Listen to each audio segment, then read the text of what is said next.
Alrighty. I think I've got mostly everything set up. How's everybody's Tuesday going? How's everybody's Tuesday going? Hopefully it's going well.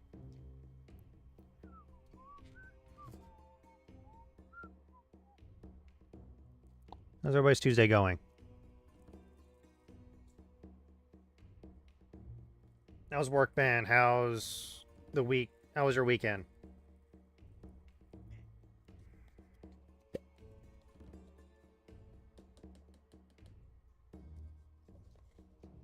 Hopefully it was good.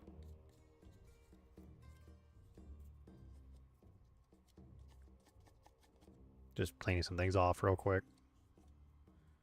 I got dust and dirt and stuff all over everything, which is annoying. Yeah. But how's everybody's how has everybody's week been so far? How's everybody been so far? Hopefully everybody's been good and not like dying slowly. Can you guys hear the music?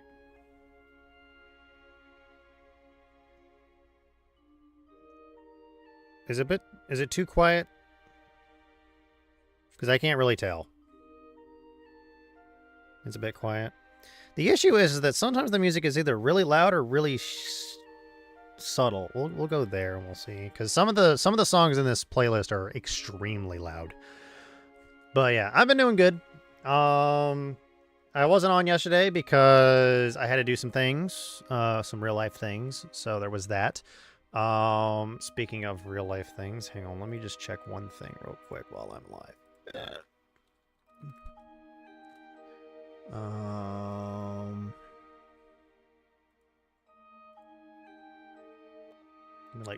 Give me like 30-ish seconds. I should have checked this beforehand, but I completely forgot to check it.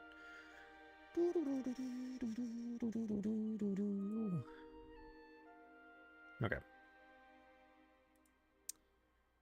All right, no new news, but I'll be checking my. Actually, let me make sure that that's up and running so that I know what I'm getting. Yay! I'm now live. Okay. I do have my my Leap Motion plugged in, so we'll be getting full-on hand expressions like I like to do, because sometimes it just doesn't work either, which is fun. Sometimes it just doesn't like to work, which is annoying. More than anything else, I think it's just because it doesn't like it when my hands are together, and I don't know why it doesn't like it when my hands are together. It just doesn't. I don't know. If I were like full body tracking, I'd probably have to do some weird thing where I have to set up literally a whole bunch of cameras all over the place, and I'm like, that sounds like work, and expensive. So I really don't want to do that. Anyway, I got some comments on a short, and I am going to be building those characters today. I only got 2 comments, but I think we could actually do something with it. I just got to figure out how I'm going to get one of them working, because I think there's a race that doesn't exist in Pathfinder 1st Edition that does exist in... And I'll pull up a comment, too. I'll pull up the comment when I get a chance. So it will be noticeable. You guys have comments that are, well, if you have some suggestions on what I should build in the Twitch or the YouTube chat, you guys can go ahead and leave me some. As well as you could probably leave a comment on this stream or this video once it's done and uploaded. You can also do that, and I will make your character concepts next. But we'll see. We shall see. I think we're getting to the point where I just need to go ahead and get started on this. I think I've got everything up and running, so everything should work fine, although my hands seem to be going a bit crazy. Yeah.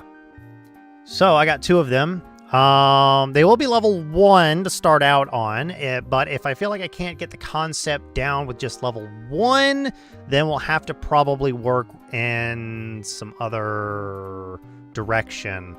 I can do a lot of stuff in Pathfinder First Edition that you can already do in 5th edition. So some of them are like from 5th edition, but there are some things you can do in this. We will not be creating anything custom. Everything will be done through the lens of Pathfinder First Edition. So there will be that as well. There will be a few other things situated. I will be using the website known as Archives of Nethys, or aonprd.com. Everything that is Paizo created by Paizo is uploaded to there, and we will not be worrying about anything else. If it is not on Paizo's, if it is on, excuse me, if it is not on Archives of Nethys, we will not be using it. Meaning there will be no homebrew. I might have to homebrew a race if need be, but I really don't want to do that because that's hard. As well as trying to get it to work out correctly is a bit of a different story. We will be using the deities that are on Golarion, so we will be using their deities. We will only be choosing the core deities unless there's like a deity that really fits the concept that we're going with, especially if they're like a cleric or a paladin. Do note, paladins are alignment restricted, so there might be some alignments or some concepts that just don't work for Pathfinder First Edition, just because things are different.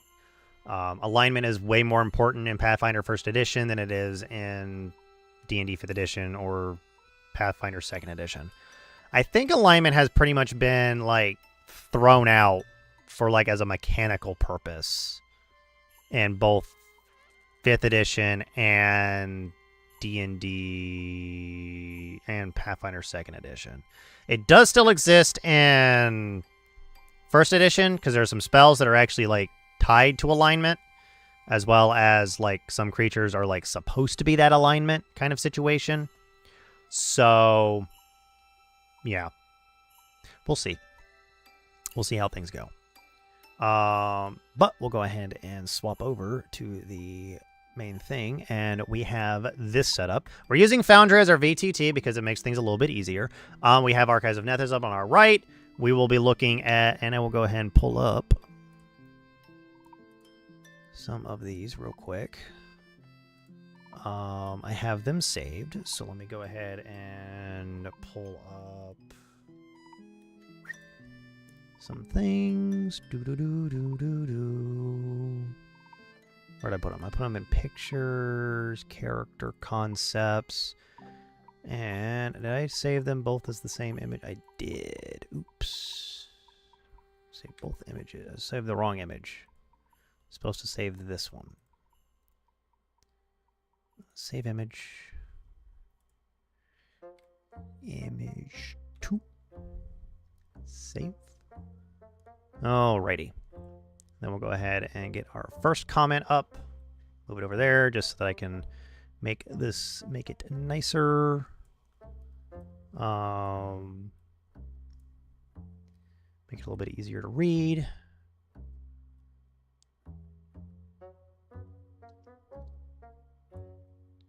Okay. And let me go ahead and get it up and running.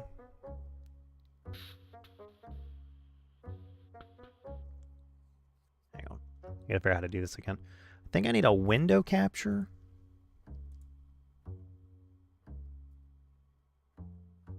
Let me check. That one? Let me go to studio mode real quick so I can actually make sure that this looks right. Ooh, there we go. Okay.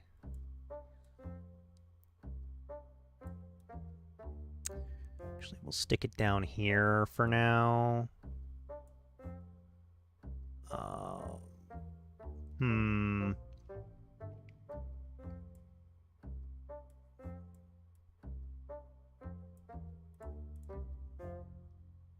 Okay, you guys are going to have to help me out if you guys can actually see this or not. So, can you guys see that? Can you guys see that?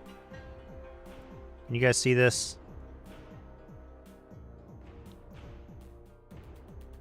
Yep, okay. So, this is for Reverus Moss. They have a character concept based on a changeling, although changelings are very different in Pathfinder 1st Edition. Changelings are the children of hags, not the children of fey mysteriousness, although technically hags are still fey. So,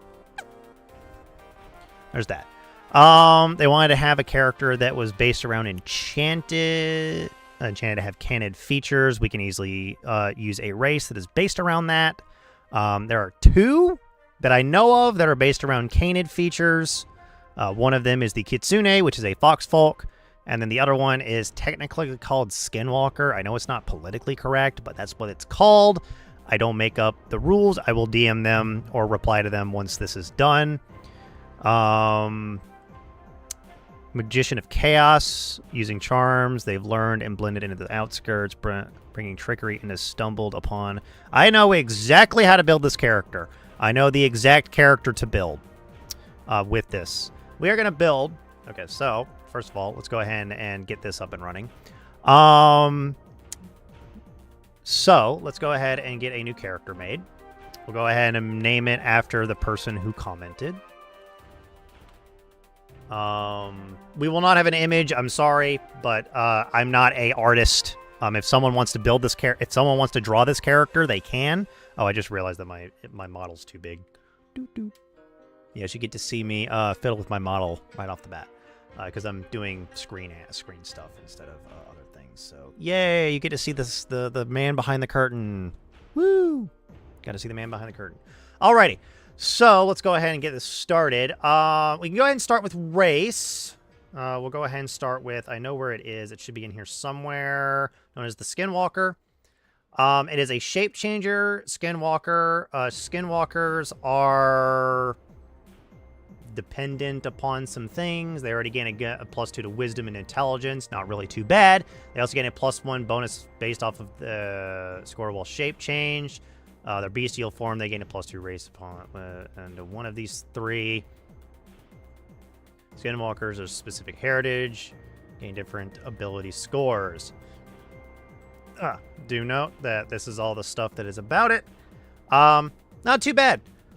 Some of this stuff is a bit awkward and weird and all that other stuff, but Skinwalkers are effectively kind of just the, like, very long lines, like lycanthropes, but you can build them differently if you wanted to.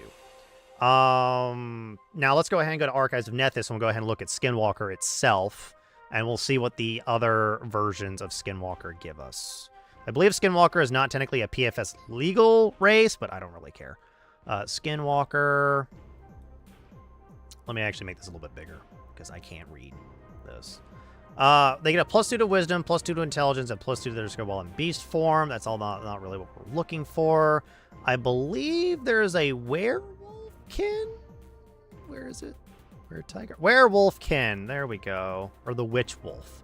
+2 to constitution, -2 to intelligence. That's not bad. And a +2 wisdom bonus wild change shape. Doesn't really help out with the race that we're going with, but we're really not looking for anything different. It gets a bonus to perception and wild empathy. It gets magic feint as once per day ability. It gets a bite attack, 2 claw attacks, dark vision up to 60 feet, and +2 racial bonus on all saving throws. Is there normal form? Can shape to a beast to a form as a standard action. Beast for a Skinwalker gains a +2 racial bonus to hit. While in this form, a Skinwalker also takes on an unmusical feature that provides a special effect. Time Skinwalker assumes bestial form, you can choose to gain 2 claw attacks that deal 1d4 damage each, 60-foot dark vision, or a +1 natural armor bonus. These benefits last until Skinwalker returns to his humanoid form as a swift action. Must first return to humanoid form before changing to bestial form again to change benefits. Okay.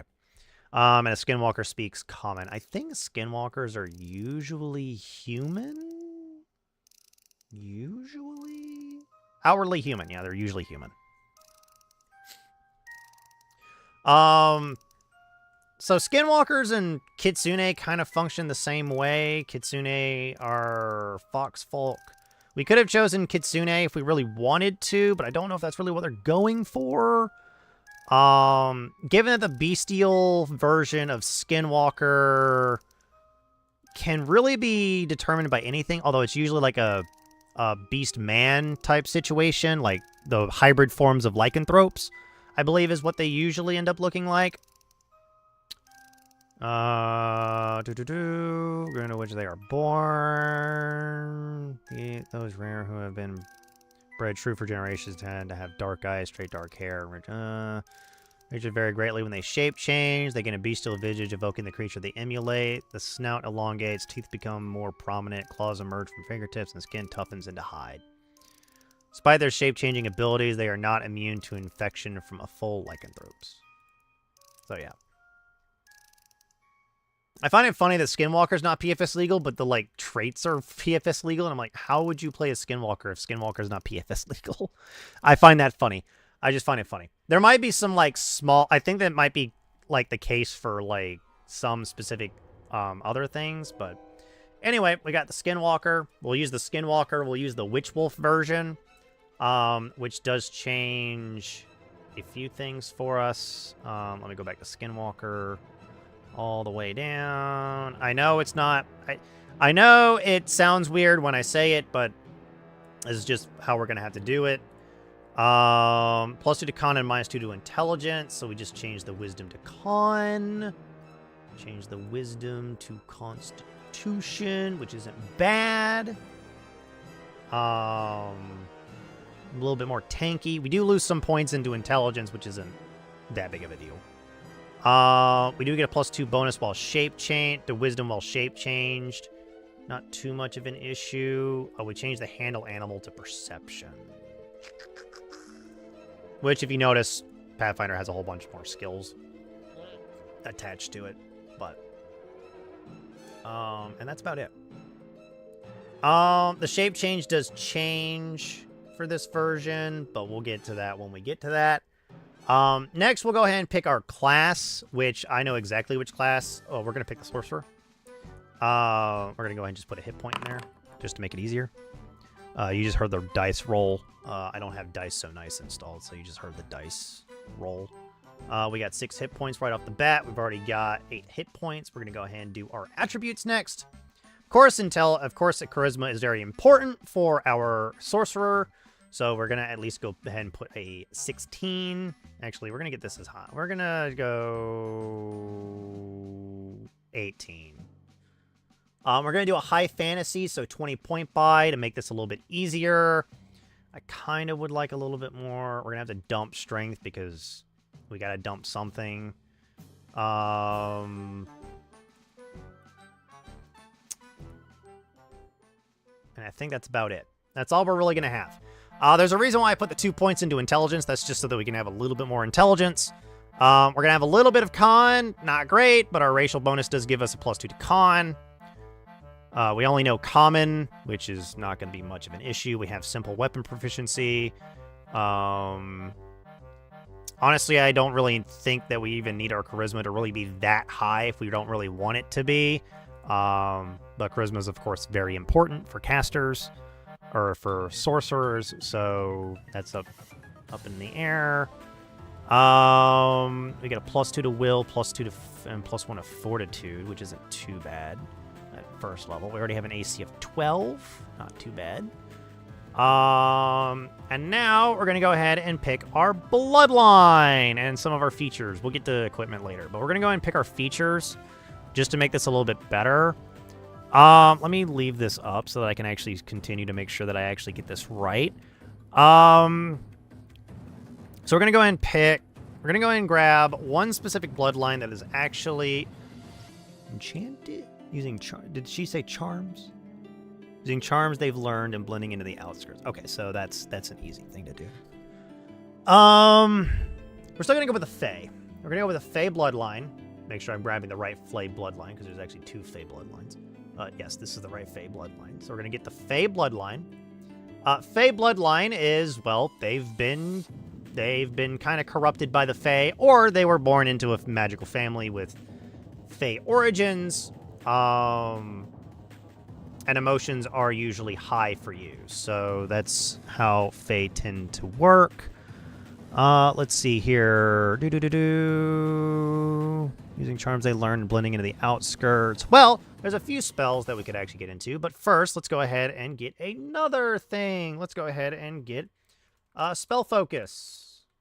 Well, we could get spell focus. We could also get a few other things.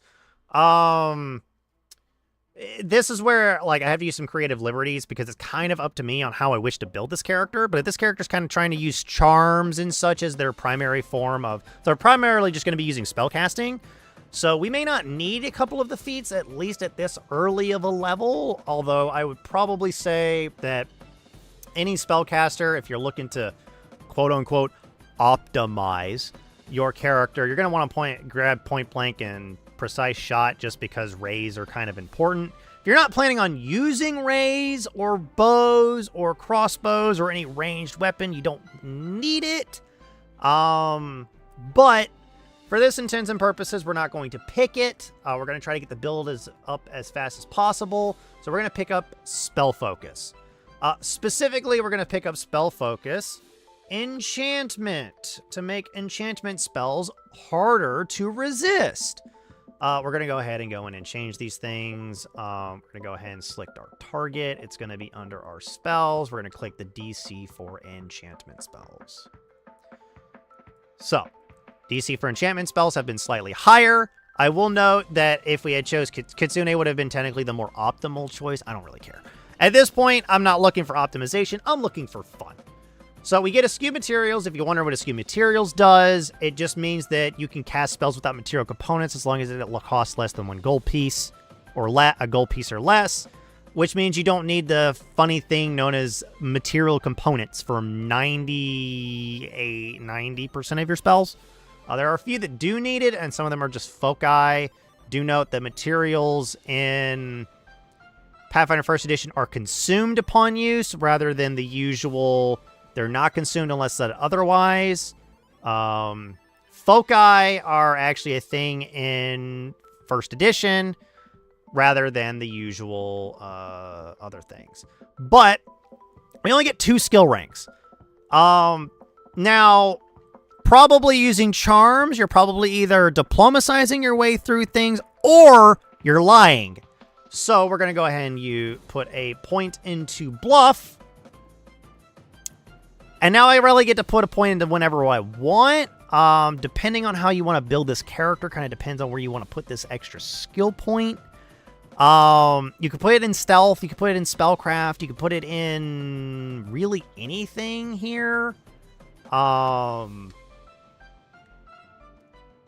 mean, I might just stick it in disguise, but that's not really a good thing to really do, but that's up to you.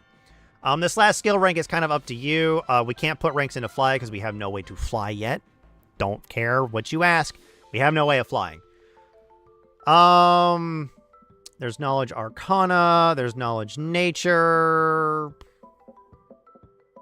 This last skill rank could really go anywhere. There's also use magic device, which allows you to use wands and scrolls and magic items that you normally wouldn't be allowed to use easier. I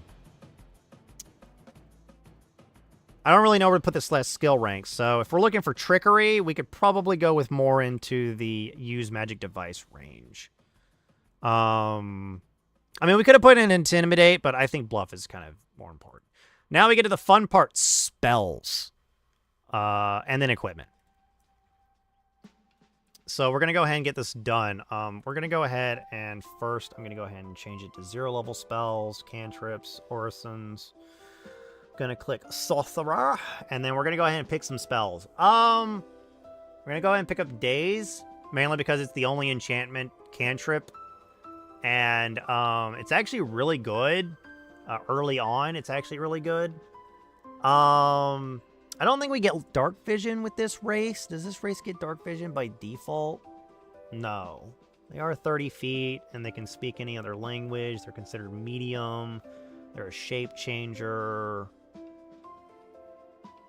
Oh, they do get low light vision. Okay, so let's go ahead and put low light vision under their senses. If you're wondering what low light vision is, all it just means is you can see better in the dark. You can see better in dim light. There's dim light, and then there's dark vision, and then there's complete darkness. We'll take dancing lights just because you either take that or light. It doesn't really matter. We'll take prestidigitation. And then for a damage-dealing cantrip, we could take Ray of Frost, Jolt, or Acid Splash. And all of them are technically ranged touch attacks, which doesn't help us. Disrupt Undead is not something that you really want to take now, just because unless you know your campaign... This next spell is kind of up to you. I would probably pick Acid Splash over all of the others, only because it's technically slightly better. That's up to you. But we now get to the meat and potatoes. We only get 2 first-level spells. What 2 first-level spells are we going to take? Well, we're going to take Charm Person, because it's a charm spell. And then the next one we're going to take, kind of up to you. If you want to take something that does damage, you could take that. If you want to take well, I mean, you could just take the quintessential. What do I want to take? There's one spell in here that everybody... Magic Missile. You could take Magic Missile. But, we're almost done. Next would just be inventory, and a sorcerer doesn't get a lot when it comes to inventory. Classes... Sorcerer... 70 gold pieces worth of stuff. So let's go ahead and just get some things. We could grab something like a dagger.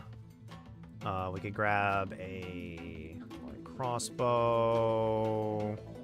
We could grab some bolts. Crossbow bolts. I get 20 of those. We could grab a backpack. A bedroll, because you're going to need one of those out when you're adventuring. A water skin, because you're going to need that when you're out adventuring. Some trail rations, because you're going to need those when you're out adventuring.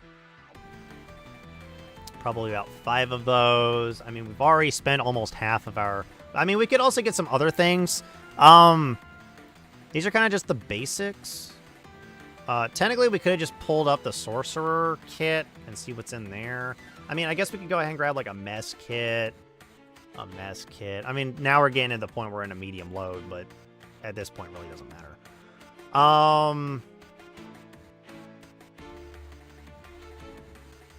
And I know many people are going to be like, oh my god, you get not that many spells in Pathfinder 1st Edition. How am I supposed to do the thing I want to at first level? You can't really do the thing that you want at first level. First level is kind of not the thing that you get to do. It's like, usually when you get to like 5th level is when you're usually able to do the thing that you want really well. If you want to be an archer, you got to pick up point blank and precise shot. If you want to be anything else, you got to just kind of go with the flow and not really like have a build in mind. Like, this is a character concept, and I'm building it, which means I am just taking some creative liberties on what your character might be wielding. Now, your character may instead of wielding a dagger, might instead wield a quarterstaff or any other simple random weapon that I can't think of right now because my brain is turned to mush.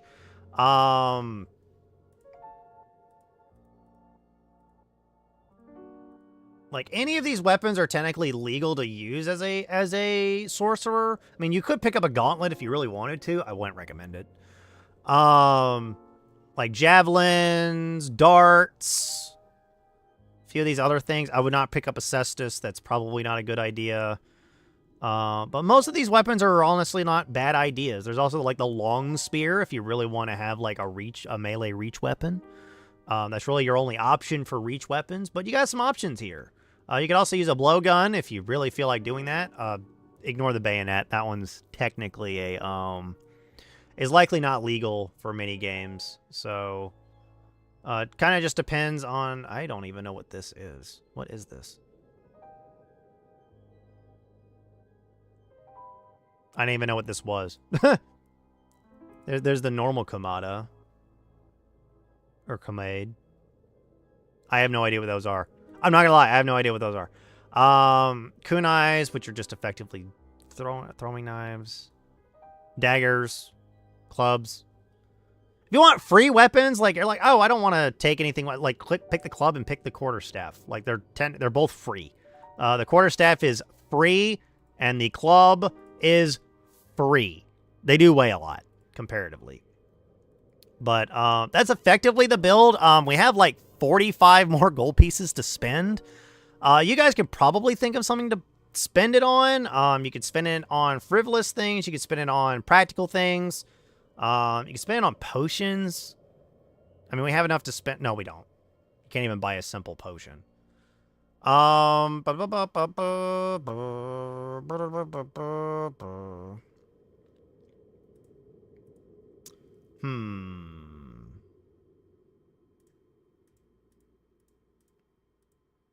Wait, am I right that Daze was a, yeah, Daze is an enchantment spell. Only works against humanoids, which is nice. Only lasts for a round, but hey, it's better than nothing. And not every creature you can play as is technically considered a humanoid. The Skinwalker is considered a humanoid. It's also considered a shape changer, one of the few shape changers. Oh my god. Excuse me. I just ate before this. I'm trying to think of if there's really anything else that I would put on. Oh, I guess we can also pick the outfit of choice. Again, this one's up to you on what you want to pick. If we're going for like a trickster kind of character that's like trying to make them think that he's not what he is, we can easily just pick up the peasant's outfit. We get that for free. Make ourselves look like a peasant if we really wanted to. I mean, it's not like sorcerers really need to worry about anything like that. I normally would say, oh, pick up a spell component pouch, but we don't really need one because we're a sorcerer.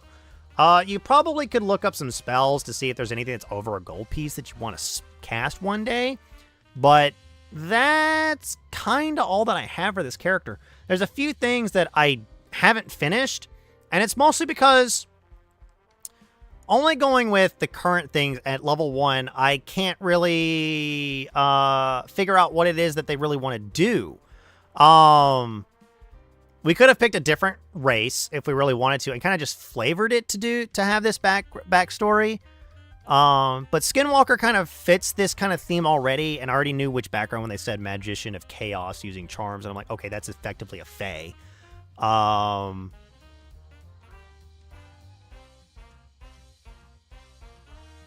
Conversations to gain power from those on what? Yeah, I mean, sadly, it's like this is probably the best bet you're gonna get. I guess you could technically, if you wanted to go the other route, you could take an entertainer's outfit. If you wanted to kind of play that role, speak with your GM, see what optional rules they're using. If you're using the background skills, I 100% would say do perform act just to get something out of it. If you really wanted to do that, or profession, you can technically do a profession that also would do that if you wanted to. You could do like profession magician or anything like that if you really wanted to. But yeah, this isn't like super complex when it comes to this, and it's like, oh, you already know how to do all this because I played the game a lot and I knew what and I can easily try to get a concept and be like, oh, I can see what class. And now there are other classes that this could work with. You could go Bard. Bard is also an option here. This one's kind of up to you on how you see it. I thought Sorcerer first, just because I saw Fey Bloodline Sorcerer, which kind of felt kind of appropriate. Now, do note that you do, like, we do get access to Laving Touch, so let me go ahead and put that in our thing. Which allows us to touch a target and make them laugh uncontrollably, only allowing to take a move action. Do note it is a melee touch attack, which doesn't help, but hey, if you're in a pickle and you need to use something, this is probably the best option at that point in time. I mean, you would have to cast it defensively in order to not get fucking hit in the face, but hey, this doesn't have a save. So, like, That's the one nice thing, is that this doesn't have a save. So you could just touch someone and they can only take a move action to defend themselves. I think they can technically take attacks of opportunity, but this does mean that you can touch them and then like back up, and then they can't like attack you again. It could also be a good defensive option to like do other things with. I'm not actually 100% certain how you would use Laughing Touch to its fullest extent. I think someone could figure out a way to do it. I can't think of it, but I believe someone else can. There's also technically other character options we could have done. We could have went Bard. We could have probably went Oracle. I think there are some charm-based oracles out there. We could have probably done Cleric too. We could have done let me see here. Let's just, so for context, this is my take on it, but you could have also done this with other classes. Like we could have done this with, let's see here. Ignore that. We could have maybe done this with Blood Rager. I didn't get that vibe from this, so probably not Blood Rager. Cleric could have worked with the Charm domain and the Trickery domain. That could have worked. Although you would be worshiping a deity, and that didn't really spell out how this person got their powers. So I was thinking Sorcerer, just because like a cleric has to like take time to get their abilities and such.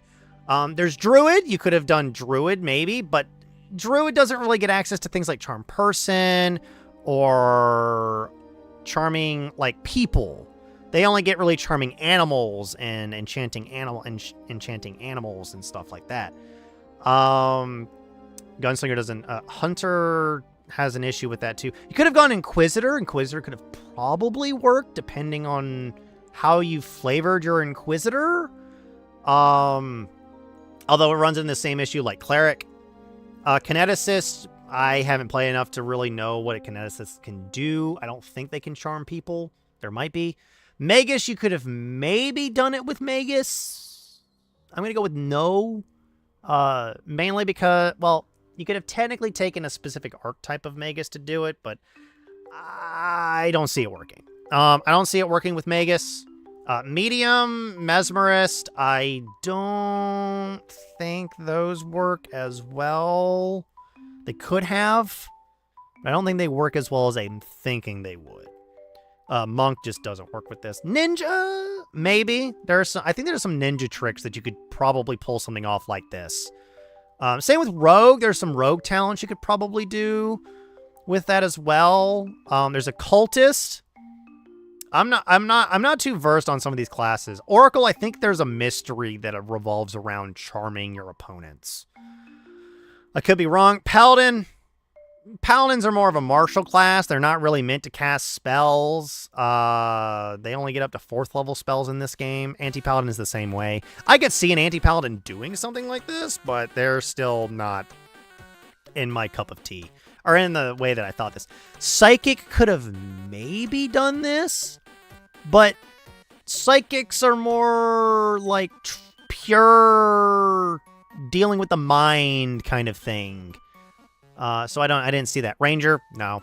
Rogue, maybe. Rogue could have maybe done this. There are some magic. There is an archetype of Rogue that gets spellcasting, but it's intelligence based, and I didn't feel like this one character was intelligence based. There's also there's Samurai. We ignore Samurai. That's a non. Shaman, same issue as Druid and Cleric.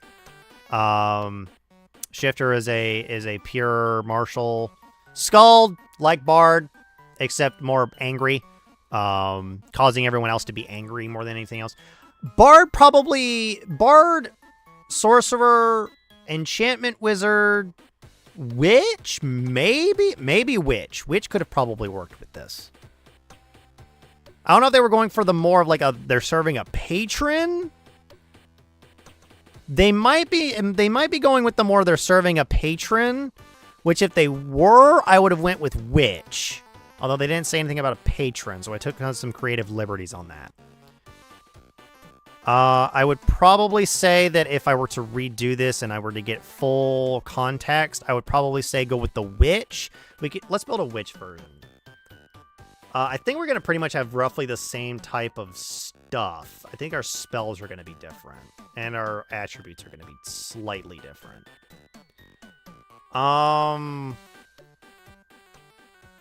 Although, witch with this race doesn't really work out as easily. Summoner, I don't... No, Summoner's not going to work. Wizard, Witch, Sorcerer, Oracle. I think we're like the only 4 classes I was really thinking of that could work with this, and Sorcerer kind of felt the vibe that I was getting from this. A circle of becoming the character that kidnapped them as a child. This would probably work better as a witch. I'm thinking witch would work better with this. Only issue, we only could get the highest as a 16 on our intelligence when we start out. Not the end of the world. Not the end of the world.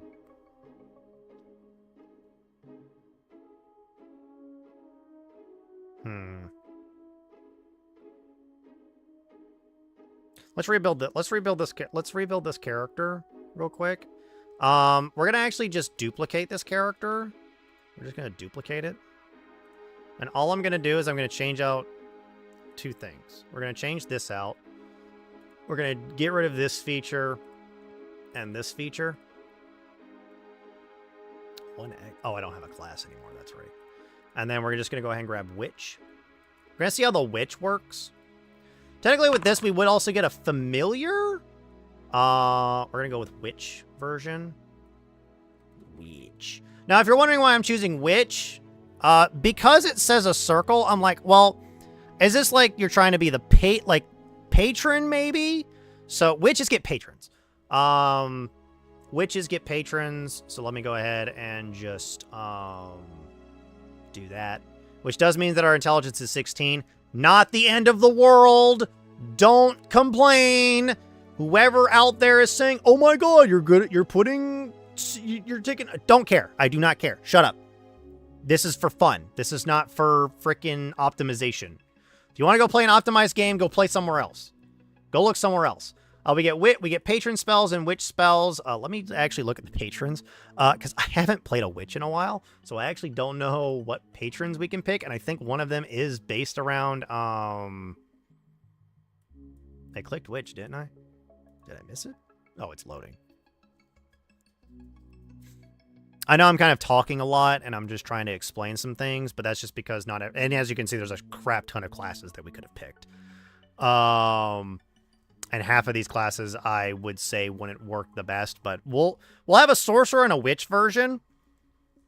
Now, you may be wondering, why did I put points into intelligence? Witch is an intelligence-based class. They technically get more skill points in this, and they don't have bluff as a class skill, which doesn't help us really at all. They do have use magic device, which isn't too bad. But I'm not actually 100% certain. I mean, we could put ranks into Intimidate. We could also put ranks into Arcana, Nature. That's it.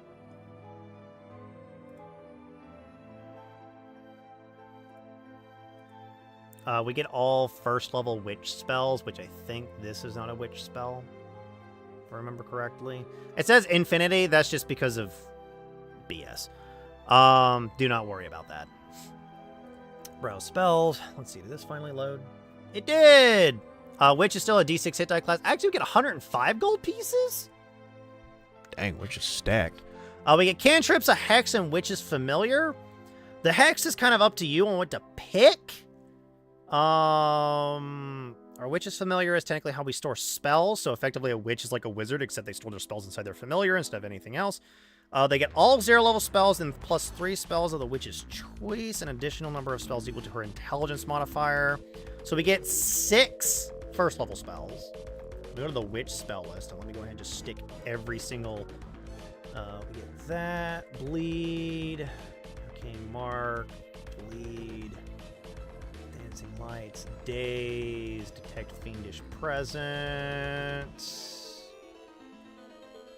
Detect magic, detect poison, grasp, guidance, one of the most useful first level cantrips in the game. Light,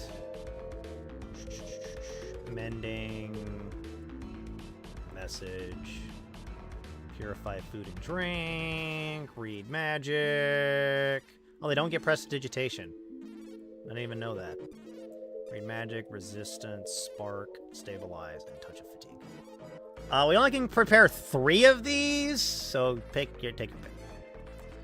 Take your pick. And then we get a few more first level spells on the witch spell list. I think Charm Person is on here. Yes, Charm Person is on here. I don't think Magic Missile is on here. No. Magic Missile is not on here. We could take Mage Armor. Useful. Mage Armor.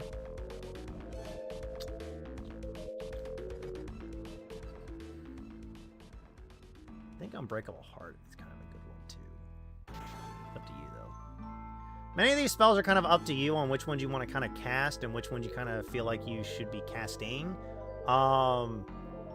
You could technically take Cure Light Wounds if you wanted to. Witches can actually cure people. They can also take Inflict Light Wounds, so you could technically cast the Inflict versions as well. There's also a Celestial Infernal Healing. There's also Burning Hands. There's also Cause Fear. Cause Fear is a necromancy spell, not an enchantment or an illusion spell. There's Command, which you could also use, which isn't a bad option. Ear-piercing Scream. And then at this point, it really is up to you on what you want to pick. I guess you could also, you could pick up Disguise Self. Is it actually, does a witch get Disguise Self? No, they do not, but a wizard and a sorcerer could pick it up. So if you want to go for more that route, you could do Disguise Self.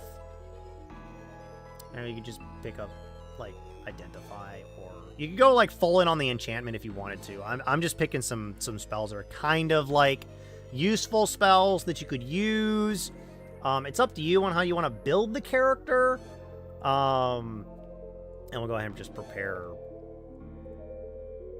Mage Armor. Skills are done. Oh, right, patrons. I forgot. We want to look at our patron list. There's Agility, Ancestors, Animal, Aurora, Autumn, Boundaries, Conspiracies, Death, Decadence, Deception. There's the Deception one. We could use Deception. There's Enchantment. I don't know what a Natural Lust does. Healing, Insanity, Jinx, Mind, Nightmares, Occult, Plague, Plant. Kind of up to you on what you want to do. If you're kind of under that assumption that you got your stuff from a higher power, this is kind of how you would do it. There's Trickery, which I don't know why Trickery has... There's some illusion spells in Trickery, but I don't think any of these give you Disguise Self as a patron spell, which you won't get until 2nd level anyway. So technically, I don't think you got to pick... I think you got to pick patrons at... Okay, so you must pick a patron at 1st level. It's kind of up to you on which one you want to pick. You could pick Aurora for color spray, but that's up to you. We could just pick Deception as our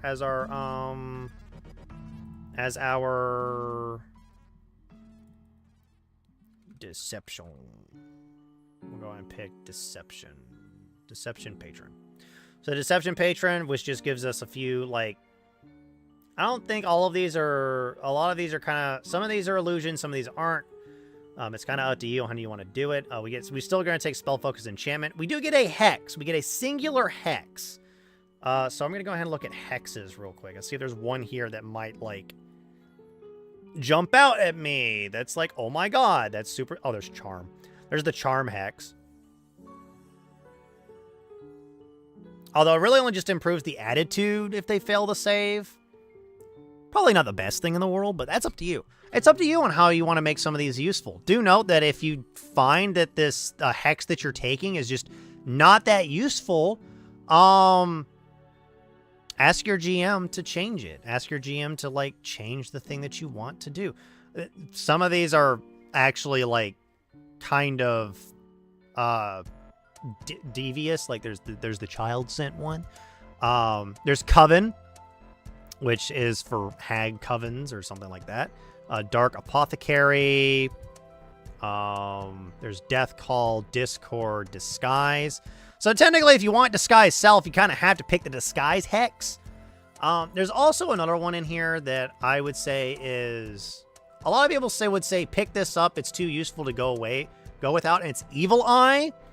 Honestly, the ability to literally just put a -2 on AC attack rolls and saving throws is, like, the only reason why people say pick Evil Eye. Because it reduces the AC, and it's, like, really useful. It is a mind-affecting effect, which doesn't necessarily mean it's charm-based, but it's up to you on which one you want to pick. There's a whole bunch of stuff in here that you could pick that kind of would fit the theme of the character you're kind of going for. It's just up to you on how you want to do it.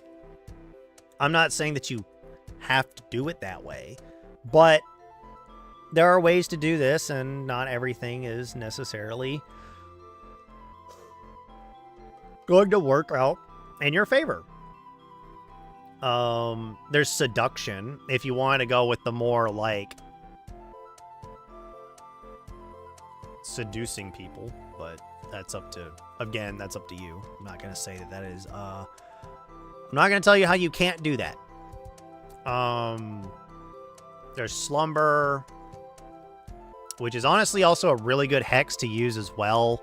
If you want to just, like, put enemies to sleep, Slumber's a really good hex. It's honestly, like, the best hex. It's like the one hex that could actually, like, take out an entire dungeon by itself. I think we'll just take Slumber, just for, like, that enchantment kind of feel. So there's the witch version, and we'll be back.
Alrighty.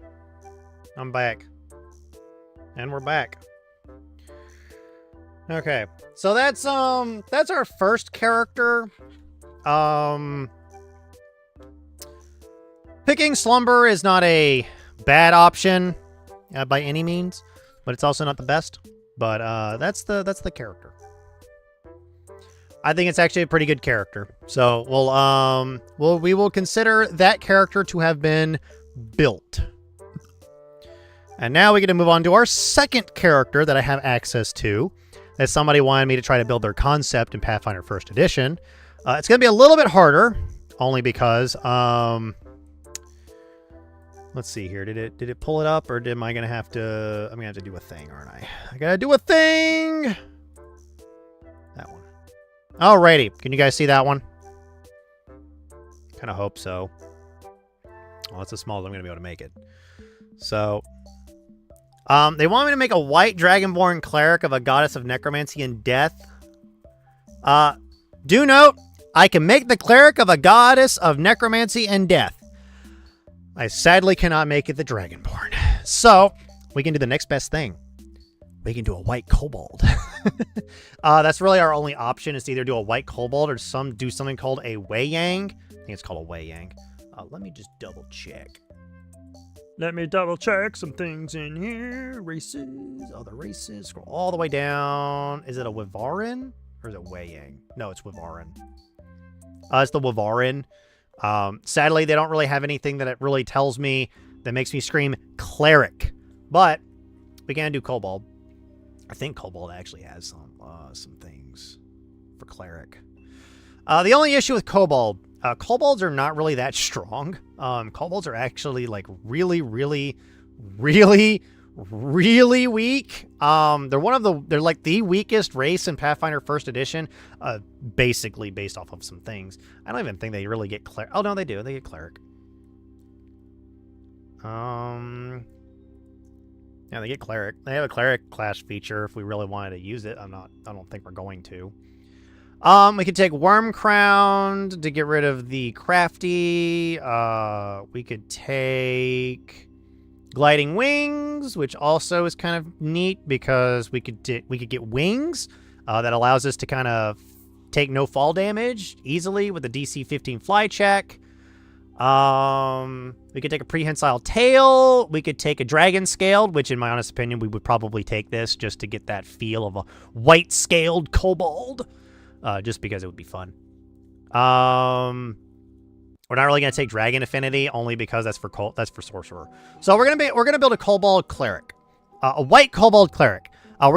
This one is the one that I'm gonna take a few of the extra features that we get access to in other places, just to make it a little bit more interesting, and a little bit closer to the design of a dragonborn cleric. Note, kobolds are small. I can only do with what I have. I'm sorry. So, Deathly Scar, we are going to go ahead and attempt to make your character. We are going to make it a kobold. Yes, I do know that this is going to be a very weak kobold. And I know that this is going to be very hard to do. So we're going to make a kobold. We're going to go ahead and get cleric.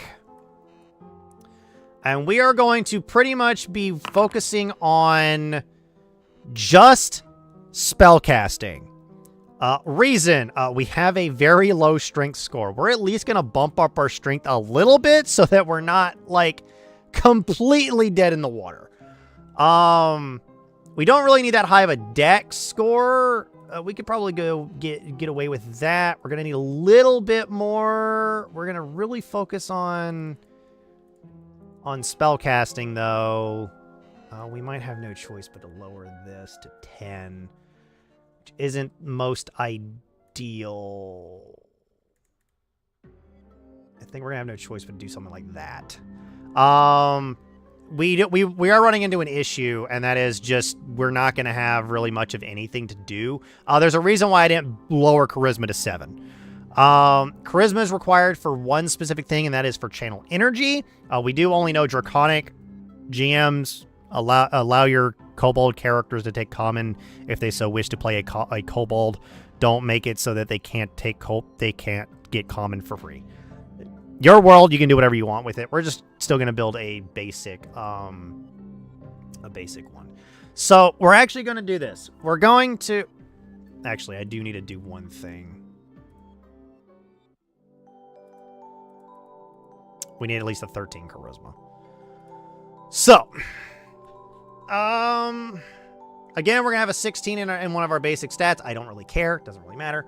We need at least a 16, and we need it to go up. We'll need to at least increase it to 19 by the time that we get access to 9th level spells, which is not much of an issue.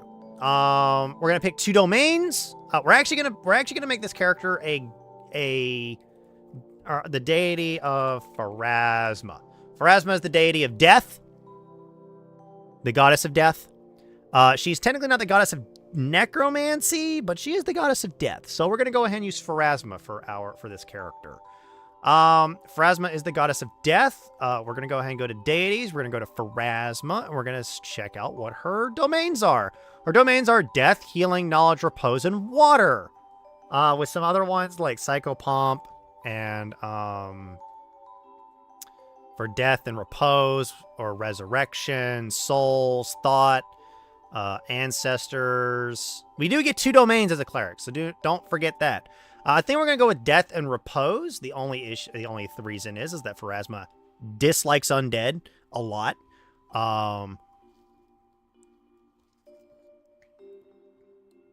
She is the one that wishes for everything to come at its end when it is supposed to end, rather than subverting that death. Do note I'm not doing a whole bunch of the other stuff, but this one's actually important. The other one's alignment really didn't matter. I would probably state that it was probably chaotic neutral. This one, you had to be some form of neutral for this deity. This is fine. We're going to go ahead and go to features. What feat would we pick up? We could take spell focus necromancy. That's not necessarily a bad option. Our channel will likely be... We're actually going to go ahead and edit. I'm going to go ahead and edit this. We're going to do positive healing and harm undead because Pharasma would want us to harm undead instead of heal the undead. We're going to go ahead and grab the... We're going to go ahead and do this. Let me just make sure that I don't accidentally grab... Let me look at the death domain real quick. The death domain... cause fear, death knell, animate dead. Okay, we would have to... There is a... Okay, so we can... Pharasma friendly death domain, we'll be using that version, which means we change animate dead, create undead, and create greater undead with symbol of death, anti-life shell, and speak with dead.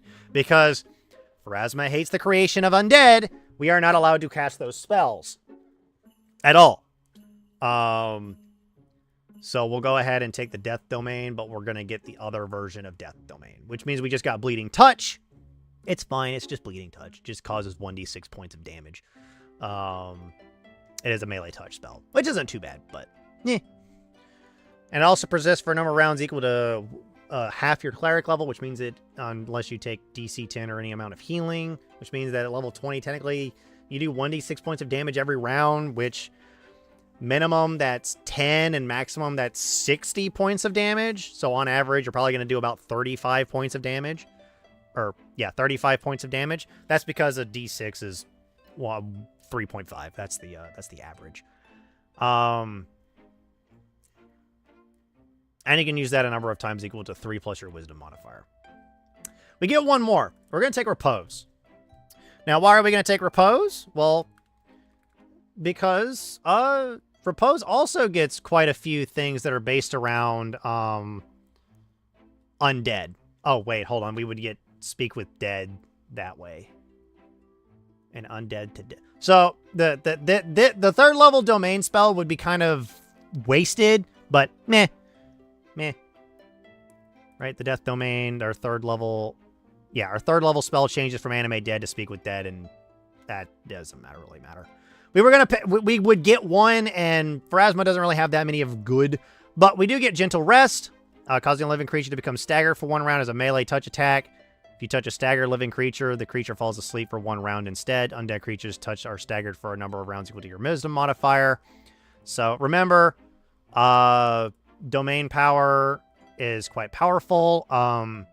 We could channel energy. Now, this is when, like, the building kind of, I have to take some form of, we could take, technically, I could take a whole bunch of stuff. We also get access to, like, every single spell that a cleric gets access to, so I would have to figure out what spells we would normally get, and figure out which ones it would be. But yeah. Is that Frost?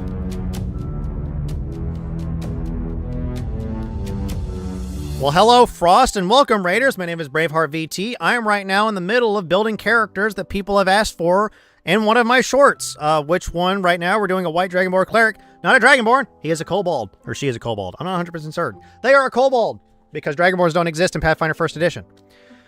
But how was your stream? What were you doing, Frost? Were you playing you were playing Phasmophobia, weren't you?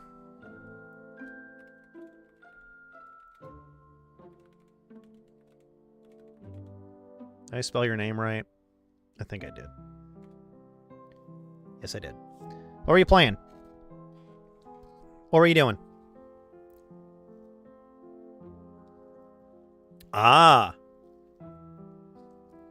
Well, hopefully it wasn't that bad. But yeah, I'm taking some creative liberties because I have to figure out how to get this. So we've technically made a Cleric of Pharasma. We've taken the Death and Repose domain only because those are like the only few necromancy spells for clerics. Besides going into some like evil domain territories, which we can't take because Pharasma does not like them. Pharasma also hates undead. Do note that depending on your GM, depends on really if your necromancy, if your goddess of necromancy and death is the same way. That's up to you. We're just going with Pathfinder 1st Edition. And everything about Pathfinder 1st Edition. So. There's a few other things in here. Now, I gotta take some creative liberties on what feat to take. Which I don't know. I actually don't know what feat to take. For this character, we could do spell focus necromancy if we really wanted to. We could also instead take one specific feat, which is kind of funny, and we could either take command or turn undead. I would probably say we take turn undead just because it would be kind of the more appropriate thing to do with this character is take turn undead. Being more of like a destroyer of undead rather than a controller of undead. That is up to the player. If they don't, it's like, no, I wanted to take the other version. I'm like, okay, that's up to you. I'm not going to say that it's bad. I'm just saying, based off of this, I'm like, well, we got one goddess that's based around necromancy and death, and it's Pharasma. Because I'm not looking at the other deities, because the list is long. I'm not going to lie. This list is long. I don't have time to go through and look at all of the deities that you can worship as a cleric. I am sorry. I'm not doing it. We're going to stick to these deities right here. Until we get to here. This is as far as I'm going. We might go down to the other deities, but that's as far as I'm going. And then we get all the cleric spells that I have to figure out. That's up to you. Okay, so we got Cause Fear as a domain spell. And we have Death Ward as a domain spell. That's funny. I didn't even think we were going to get Death Ward. Okay. This is a domain spell. And this is a domain spell. Now I get to put every single spell on the cleric spell list into this character sheet and hope and pray that things don't break on me. Bleed, create water, detect fiendish presence, detect undead, detect poison, enhance diplomacy, grasp, guidance, light, mending, purify food and drink, read magic resistance. We're gonna prepare guidance because it's +1 to a lot of stuff, and it's only +1 to one thing. Sadly, Pathfinder First Edition is not as great as 5th Edition when it comes to certain things. Stabilize maybe, and then actually we don't get Sign of the Dawnflower because we are not a member of Saren Ray. Actually, that reminds me, what spells do we get if we worship Pharasma as a cleric? Do we get any special spells? Not at this level. We do get some special spells, but we don't get any at this level. Sadly. Alrighty. I need to keep this up. Okay, now we get all the first level spells. Woo! We don't get this one because that's Abadar's spell. Actually, I'm going to have to go to the cleric spell list and actually figure out what spells we get. Because I don't know what spells we can actually take as a cleric because some of them are religion specific. If they have an R next to them, I have to click on them. You are Irori cannot take. We can take abundant ammunition. Okay, I'm going to do this real quick, and we're just going to do that so that I can actually check these easier. And yes, whichever deity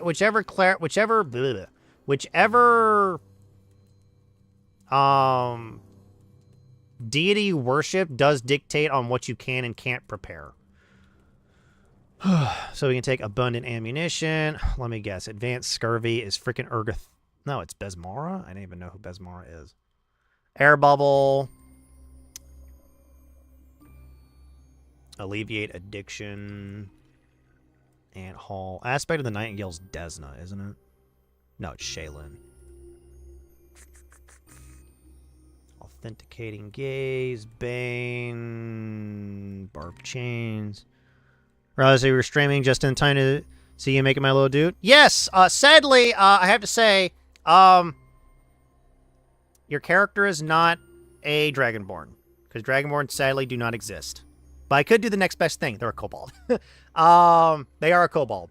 That's the best thing I could do. Your character's a kobold. A white-scaled kobold. That's as close as I could get it. Without doing, like, I think it's called, like, a Wei Yang, and I still don't understand what a Wei Yang is or not. Barbed Chain. I'm now looking at spells. A Bleeding Strike, I think. Isn't this Zanku Thon? No, it's Baphomet. I mean, well, the thing is that technically, I'm going to go ahead and mention this. Kobolds are extremely weak. Weak as in, they get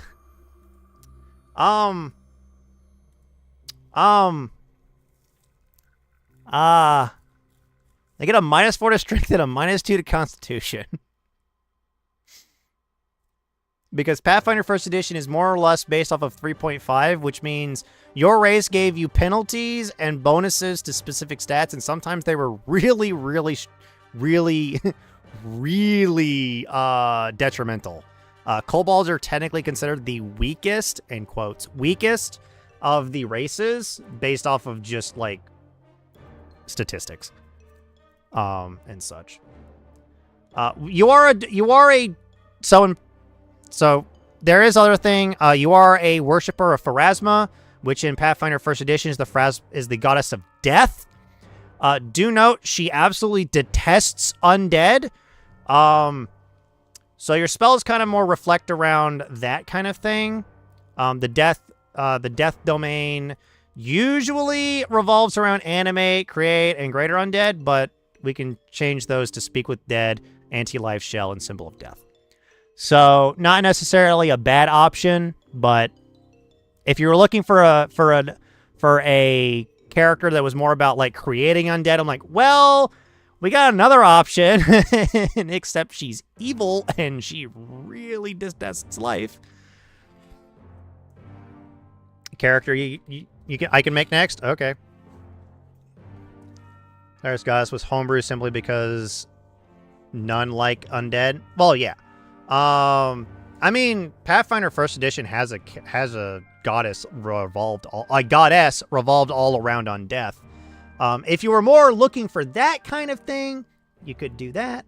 But yeah, we're just in the middle of, like, putting every single spell that you get access to in this We get bless, bless water, a blessed fist, blessing of the watch. I think is Abadar.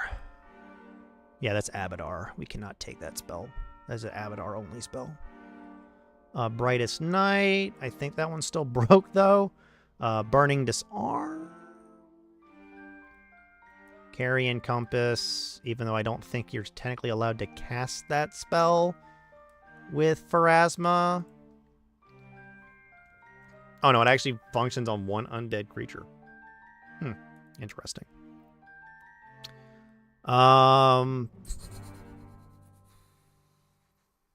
Cause fear, which we already have, which is a domain spell for us.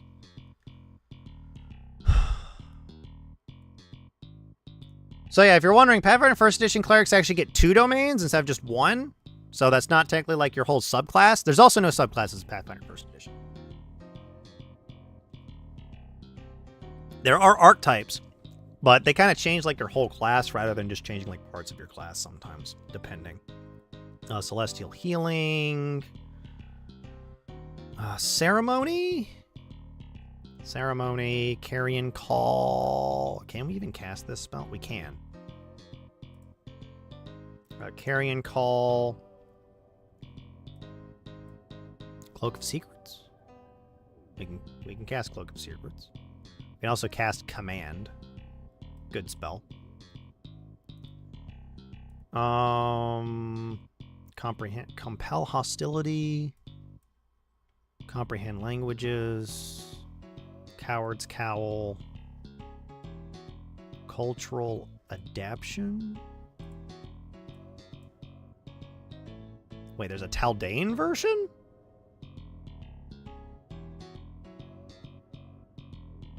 Why does it say Taldan? Are these 2 spells are the exact same, aren't they? What's the difference between these 2? Further setting information of this spell can be found in Pathfinder Companions Humans of Galarian. They're the exact same spell. Wait, is this a human spell? They're 2 separate spells? Why? They do the exact same thing, don't they? Wait, do these spells do the exact same thing? Hang on. Do these spells do the exact same thing?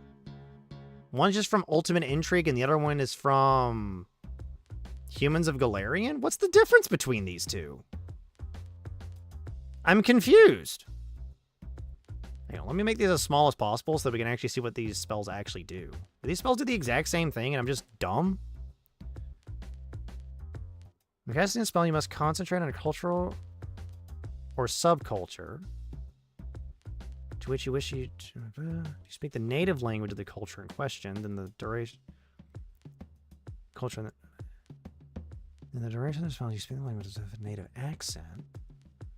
Spell does not teach you the language in question, but you may combine with tongues or similar spell. Your body language and gesture mark you as a native of culture. This is the exact same spell. Wait, did Humans of Galarian come out before Ultimate Intrigue? Is that what happened? What happened here? I'm confused. I'm very confused on this specific spell. I'm sorry. This spell confuses the living crap out of me. Humans of Galarian. When did this book come out? Did this book literally come out? No, it came out in 2011. I'm about to say, I'm like, there's no way that this book came out in 2024. 2011. And Ultimate Intrigue came out when?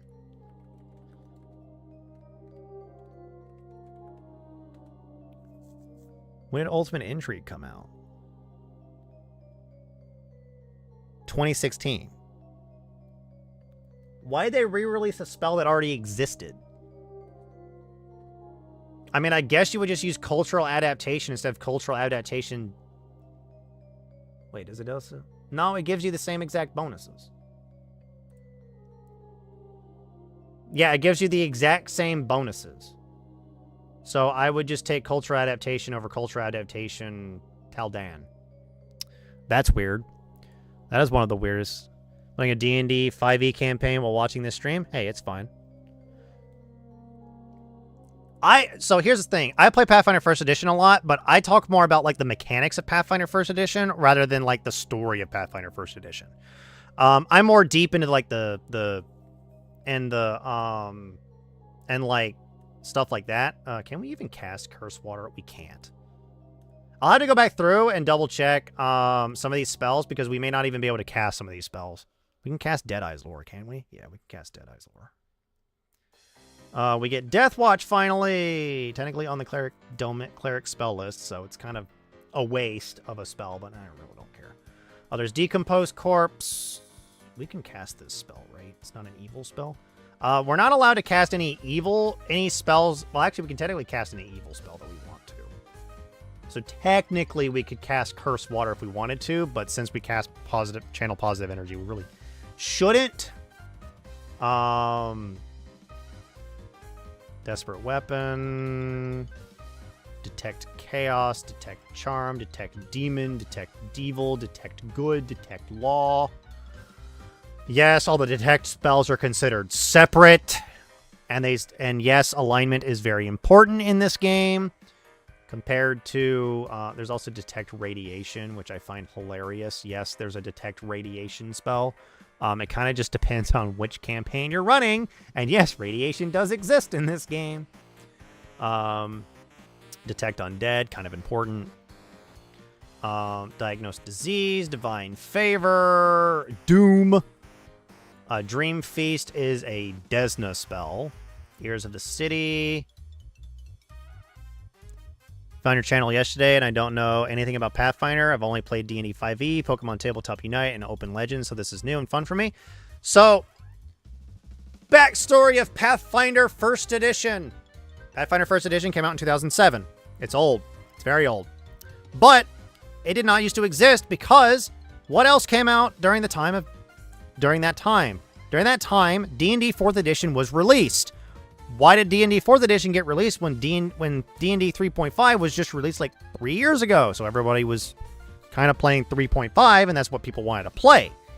So Pathfinder First Edition comes around, and it is literally D&D 3.75, as it was coined during the time, and it was the most popular fantasy tabletop role-playing game until 2015, 2016, around that time when D&D 5th Edition came out.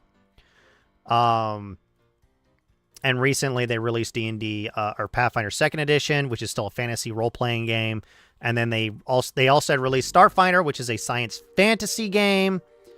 And soon we're going to get the Starfinder 2nd Edition, which is going to introduce some things from Pathfinder 2nd Edition.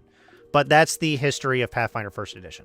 There's a whole bunch of lore stuff that I could talk into, but that's just the background of how this came in, and Pathfinder 1st Edition is still fantasy, so some classes in here work relatively well. I didn't technically need to make your character a cleric. I'm going to do this real quick, and you're probably going to be like, oh my god, that's a lot. And I'm like, yes, there's a lot. We're still not. Okay, hang on. I still gotta pull this over a little bit.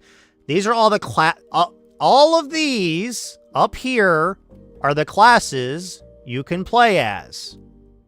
And these are all base classes, except for this one, and this one, and this one.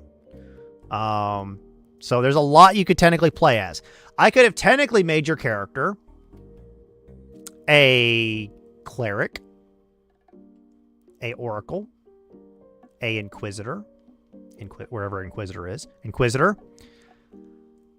And that's pretty much it. I don't really have any other class I could have probably made your character, because they're the only... Oh, I could have also made your character a war priest. Yeah, there's a lot of classes. Do note, there are no archetypes in this game. Now, let me rephrase that. There are no subclasses in this game. There are archetypes, which just change the way how your class kind of functions and tries to specialize them more to do something. So some of them are more focused around like different aspects of your character or anything like that. And there's probably an archetype in here that would probably work better And you'll notice that there's a paladin and an anti-paladin. And here's why. Paladin in this game must be lawful good, and they can only worship a deity that is lawful or good, or both. So a neutral good god, a lawful good god, or a lawful neutral god. Anti-paladin is chaotic evil. They must worship a chaotic evil god, a neutral evil god, or a chaotic neutral god. Hence why alignment is very important, as well as, like, there are some spells that, as you can see, detect spells that function around alignment and all that other stuff. So. And also these are your companion classes. You have Familiar, Phantom, Eidolon, Drake, and Animal Companion. That's what companion means. This is like your animal companion or mount. This is just a Drake companion, which means you can have a dragon. They can't be lawful evil? No, but there is an anti-paladin archetype that can be called Tyrant. Tyrant is lawful evil. So, a paladin has to be good. Note, Pathfinder 2nd Edition fixed this, and Pathfinder 2nd Edition does not call their paladins paladins. I'll go ahead and show you, and it looks very different. They are called champions, which I think is much better than calling them paladins. But that's neither here nor there. So paladins cannot be lawful evil. And technically there's not even a paladin for, like, chaotic good. I don't even think there's a paladin for chaotic good either. I think there's, like, the gray paladin, which is just a worse paladin. Yeah, there's the gray paladin, which is just a worse paladin. So, and you have to be some form of good. Well, you have to be lawful good and lawful neutral and neutral good. You can't just be lawful good. But do note that if your GM allows it, you can do it. I'm not going to say that if you want to play an evil paladin, you can do it. I would probably have to change up how the class works, and I would probably just say, just play the Tyrant anti-paladin. It'll effectively do the same thing that the paladin does, except a little bit eviler, so to speak. Like, a paladin has the aura of good, an aura of courage, and some other stuff, like some auras in here, and the anti-paladin has the reverse versions of those. So, yeah.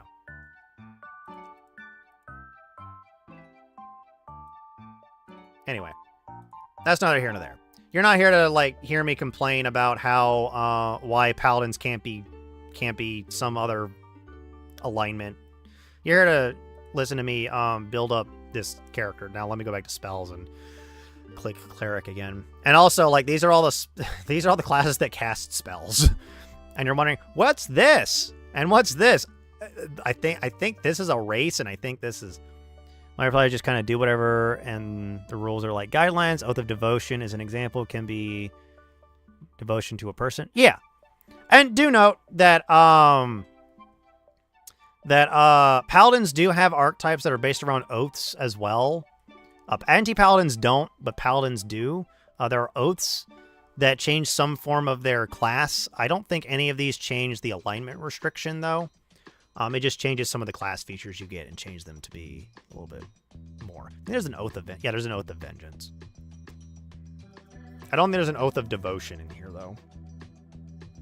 But these are like archetypes. These aren't like actual subclasses. As in the same as like subclasses like for paladin and such. Back to cleric. Keep going. Spells. Cleric. Where were we? Where was I on the putting all of the spells into... Actually, we get the point. Effectively, your character's done. I just need to put all the spells in, and we can prepare any spell we want that we have access to. Face of the Devourer. I know that's a Rovagug spell. But yeah. It's up to you. Do note, Pathfinder 1st Edition also has a lot more clunkiness attached to it. It's more rules heavy than Pathfinder 5th Edition. I would consider 5th edition kind of a rules light system comparatively to like the system that I play, which is Pathfinder 1st edition. And as well, like Pathfinder 2nd edition, if you want to play an lawful evil paladin, I'm like, this really would work better for playing Pathfinder 2nd edition rather than 1st edition. The only issue with it is because Pathfinder 1st edition assumes your paladin will do the right thing because they are the paragon of good. Other issue is that a lot of people use paladin to play as dickheads, as lawful stupid, effectively. Which is just somebody who doesn't allow everyone else to play it to have fun. Which technically is the issue with that. So, if you're wondering where that started, it started in 2nd edition D&D, where Paladin had to be lawful good, and they've been lawful good until 5th edition. So, but yeah, we've effectively got most of the spells that we want. Ears of the City. Arrogant Diplomacy, Ender Elements. Yeah, Lawful Jerkwad is effectively what people use. Lawful, what they assume paladins are kind of like. It's the issue of let me just open up another tab for this so that I can keep this. It's the issue of we go to classes and then we go to paladin, and then I go all the way down to the very bottom, where we get to the Paladin's Code of Conduct. Code of Conduct. A Paladin must be lawful good alignment and lose all class features except proficiency if she ever willingly commits an evil act. Additionally, a Paladin's Code requires that she respect legitimate authority, act with honor, not lying, not cheating, not using poison, and so forth, and help those in need, provided that they do not use the help for evil or chaotic ends, and punish those who harm or threaten innocents, associates. This is the issue. While she may adventure with good or neutral allies, a paladin avoids working with evil characters or with anyone who consistently offends her moral code. Under exceptional circumstances, a paladin can ally with evil associates, but only to defeat what she believes to be a greater evil. A paladin should seek an atonement spell periodically during such an unusual alliance, and should end the alliance immediately should she feel it is doing more harm than good. Paladin may accept only henchmen, followers, and cohorts who are lawful good. That's the issue. This is the issue of why people who tend to use paladins as being lawful jerkwads is because of the Code of Conduct. Note, I'm going to say this, and say this only. Paladins of Golarion must worship a deity that has to be lawful good, neutral good, or lawful neutral. So the paladin pretty much has to have good aligned party members or they'll lose their oath effectively. But we get optional oaths that are better, in my honest opinion, and feel much more natural. I forgot to put back on my freaking Leap Motion device. I just realized it wasn't on because I've been emoting with my hands and then nothing happened. So, yeah. Some deities have optional different paladin codes, which you could easily take up instead, which in my honest opinion is better, and it gives your paladin more flexibility instead of being a lawful good jerkwad or a lawful jerkwad to be more of a person who actually has a personality, because that's the other issue. So this technically changes your oath, your oath. My hands working again. My hands are working again. Yay. So this effectively allows you to do things much better. I would say that if you were going to do a lawful good, a paladin, pick one of these deities that has a code and use that instead. Do not use any of the other things, and just don't do it. I highly suggest not doing it because it just does not work out. Code of conduct is really something that you have to really think about. And even a anti-paladin has to follow a code of conduct. But we won't go there. Why would a chaotic evil character follow a code of conduct? But anyway. But yeah, I highly suggest something like that. Instead of using the default. The default is just there so that people who don't have gods can still have paladins, which is the only issue I have with it. Anyway, we still got more spells to put in here. Enhance Water, I think, is a... That's a Caden Kalian spell. We can't cast that spell. Entropic Shield. Chaotic Lawful. They follow a code. You don't know what the fuck it is. Yeah. Well, technically an anti-paladin's chaotic evil, so in my honest opinion, the code only dictates you must be selfish some way, somehow, and you really have to try to...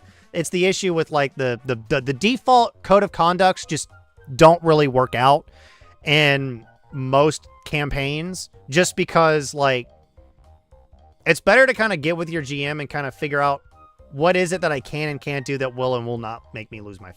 By the way, if you're wondering, the Face of the Devourer was for Rovagug, and I know that for certain. Yeah, I knew that was for Rovagug. Fairness? I don't remember. Sarah Abadar.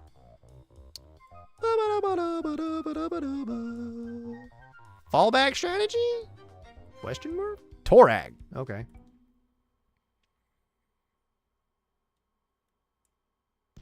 Fastidious. Ferment.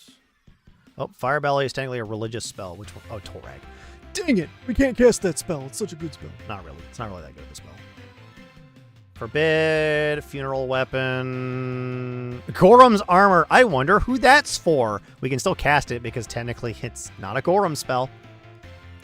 Pathfinder 2nd. Pathfinder sounds like a system you should play a whole campaign in with an experienced DM before you DM it yourself.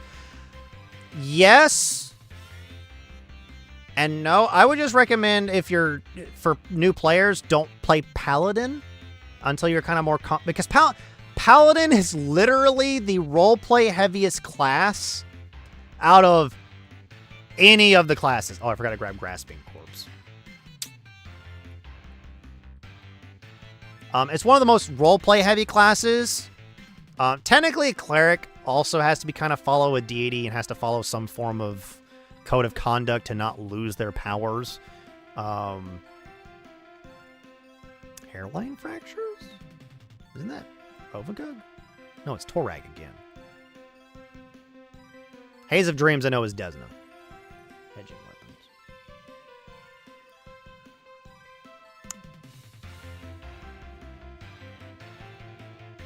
I'm just the only DM I know. Yeah. I mean, I'm looking to play some more, to get a group together that will play some other things. I think that's Gozra. That's Gozra. Sag. Infernal Healing. Inflict Light Wounds. Instant Clot. Instant Portrait. Ironbeard we can't take because it's a dwarf spell. Karmic Blessing is Samsarin. That is a spell we cannot take because we're not Samsarin. Keyhole. Know the enemy. I think that just gives you pretty much a weaker version of favorite enemy. Liberating Command. Lighten Object. Gorum. Gorum is Lighten Object? Strange. Oh, that means that spell doesn't exist anymore. Uh-oh.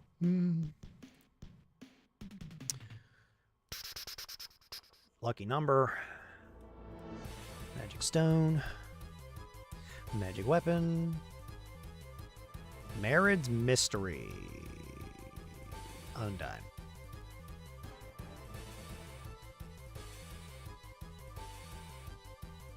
We're at Marid Mystery. Mighty Fist of the Earth. I think that's Aurori. Is that Aurori? No, it's an Oread spell. Mirror Mantis. Moment of Greatness. A Murderous Command. I believe Murderous Crow is Orc. Strange. Wasn't expecting that. Obscure Poison. Obscure Mist. Opportunistic Loyalty. Peace Bond. Peasant Armaments? Milani. Is that a god? That might be a god.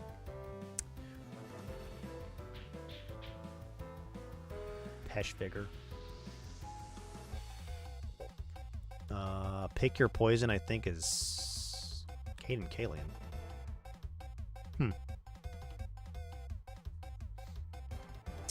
Pierce Facade. Planner Orientation. Poisoned Egg. Norgerber. God of Murder. Positive Pulse. Preserve. The protection from alignment spells. Ray of Sickening. Read Weather is a frickin'... It's a Gazra spell? Would have never guessed. Recharge Innate Magic. Is that a Kutsune spell? It's a gnome spell? Really? Gnome spell? Huh. Find improvised weapon. Do note, 90% of these spells are probably never going to come in handy unless you're playing a very specific type of campaign. Resist Starvation. Restore Corpse. Rite of Body. Yeah, there's a lot of unique spells in here. There's a lot of unique spells. Rise of Central... What is this? This is what? Rise of... Where was I? My brain has moved... There we are. Rite of Central Mind. Rune Trace. Sanctify Corpse. Sanctuary. Scarify. Shadow Trap. Shield of Faith. Shield Speech. Shield the Banner? Shield the Banner. Skim. Songbird. As a DM of nearly 12 years, I would probably find a use for those beer. Do note, when I state that you can't, that many of these spells are only useful, some of these are really only DM-only spells, to be honest. They're not really useful for players. And some of these are more useful for DMs. Some of these are more useful for NPCs. Some of these are just more useful in general. Songbird. Songbird, songbird, songbird. Speak local language. Speech. Reader's Sight. Spirit Share. Starsight. I don't think we can... No, I think this is a dwarf spell. It's an Oread spell. I can't read. I'm bad at reading. Strand of the Tangled Knot. Stunning Barrier. I actually saw a really good use of Stunning Barrier in a campaign once. They actually really get Summon Mindsner Monsters, Summon Monsters, Sun Metal, Sure Casting, Suspend Drowning, Swallow Your Fear, I think it's a Caden Kalian spell. It's a Gorham spell. Never mind. Oh. Tap Inner Beauty. I don't remember this. Shaylin. Theft Ward sounds like Abadar. It's Tengu. Never mind. Touch of Blindness. Touch of Bloodletting. Oh, wait, hold on. Touch of Bloodletting, I think, is an Urgathoa spell. No, it's Zon-Kuthon. Tracking Mark? I think that's an Erastil spell. Am I correct in that assumption? Yep, that's an Erastil spell.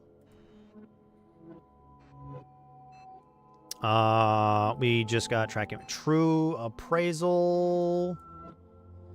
Unbreakable Heart. Unhallowed Blows. Unwelcome Halo, I think, is an Asamar spell. Saren Ray, never mind. Watchful Eye Abadar? No, Fulgrid. I still some of these Pathfinder spells for this horror campaign I'm about to run. There's so many options that here that D&D just doesn't have. Yes, they just don't have it. A waterproof. Weapons Against Evil. Iomade. Yep. Weapon Ward and Winter Feather. This is a racial spell, Tengu. Okay. We got all of our spells. Now you may be wondering, how do I cast these spells? Well, you prepare the spells as you would, but in Pathfinder 2nd Edition, when you prepare spells, you cast them and then they're gone. So you go back to like the original ways of casting spells, which is you prepare the spell and the amount of slots that you have, and then you can cast that spell a number of times equal to how many times you've prepared it. Not great. Spell bliss complete. Yes, how do we cast? For a cleric, you first have to prepare your spells. So we'll go ahead and prepare just some useful spares. We're actually not going to prepare this spell. And you may be like, what? We're not going to prepare Cure Light Wounds? I'll tell you why when we get done. We're actually going to go ahead and prepare some spells that are more necromancy focused. We're actually going to prepare Doom because it's necromancy and it's fun. It's also not an evil spell. It's an emotion, fear, mind affecting spell. You want to use of each spell and have to re-prepare. Pretty much. If you prepare only one use of it, you got one use. That's it. The exception is technically Cure Light Wounds or Inflict Light Wounds depending on your deity. And a few other things for clerics. But let's see here. I have one extra spell slot, and I'll go ahead and say this. You can prepare any spell that you want. It's all up to you on how you want to prepare your spells. Best bet is to just ask what your daily ritual is going to be and figure out what you're going up against. Bless is also useful because it's just bless. As well, bless is a lot less powerful, and it gives you a +1 morale bonus on attack rolls instead of that 1d4 that everyone's used to. We also have skills. We only get 2 skill ranks. Not great. It's kind of up to you on how you want to prepare your spells or prepare your skills. We don't get a lot. Wait, why do we have stealth? Oh, that's because we're kobold.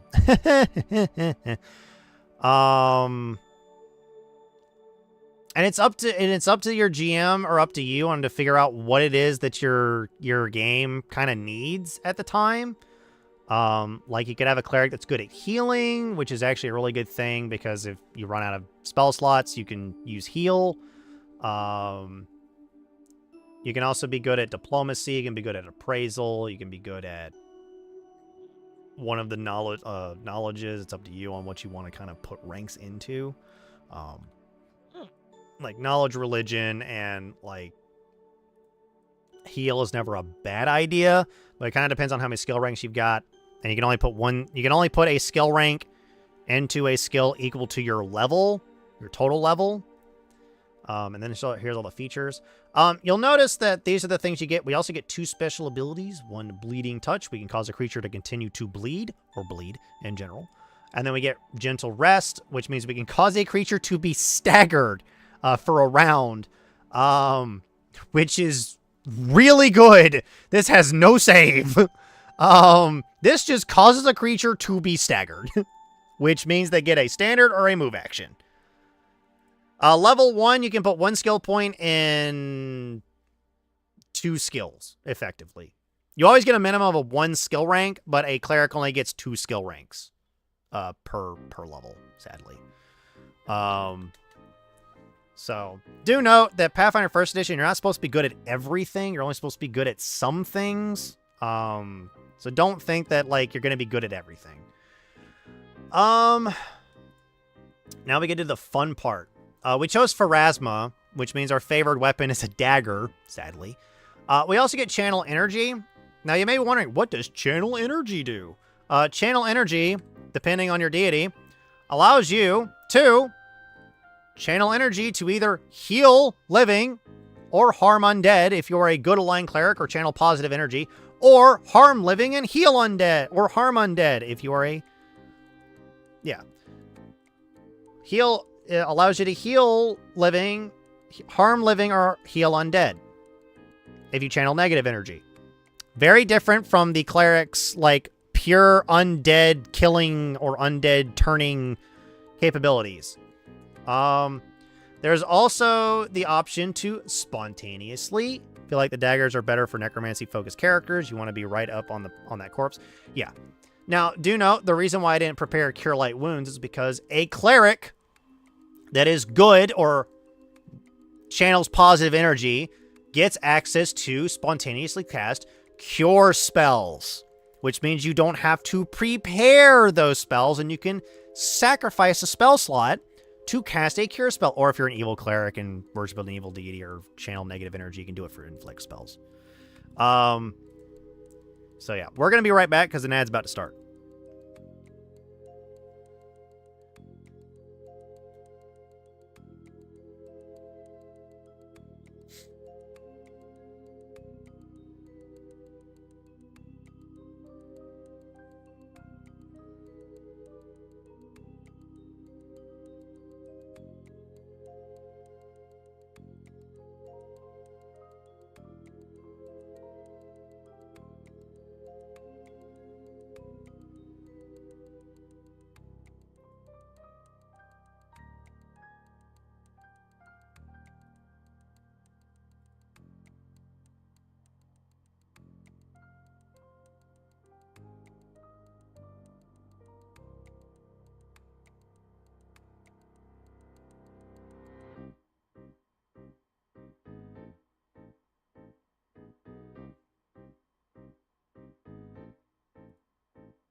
Alrighty, we're back.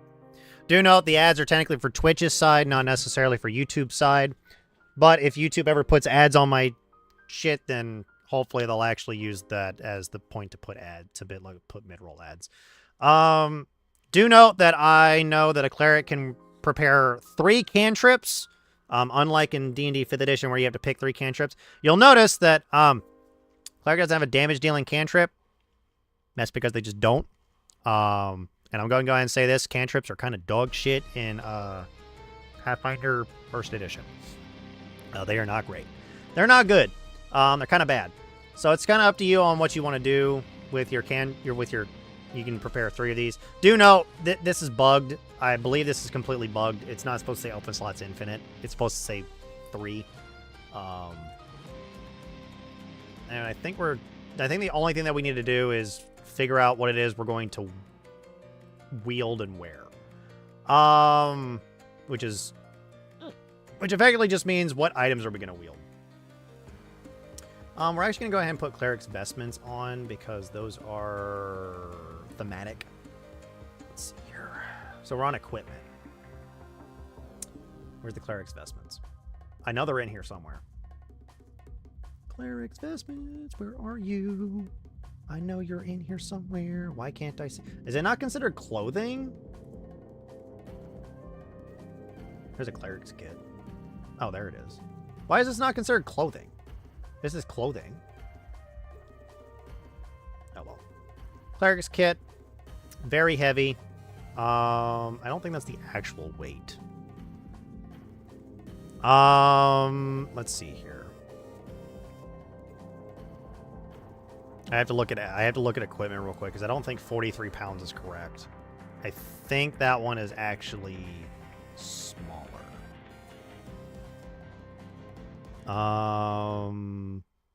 We'll get an outfit here in a moment. I'm trying to figure out how heavy the cleric. It's supposed to be 32 pounds.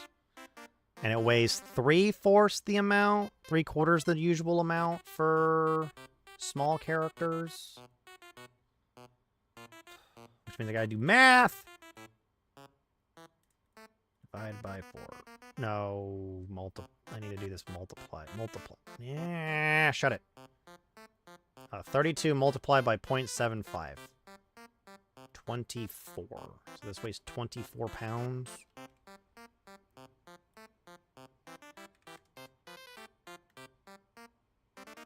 There we go.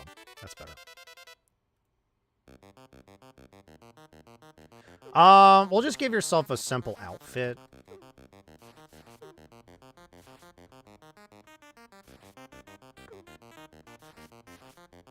Get the simple Traveler's outfit. Traveler's outfit, I believe, weighs half as much. Clothing. Scroll. Yeah, half as much. Or is it 1/4? Is that 1/4? 1/4. So 5. So that's what? 1.25 for a kobold.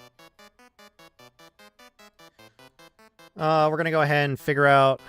Oh, this is technically free. You get a free outfit as long as it's worth less than 10 gold pieces.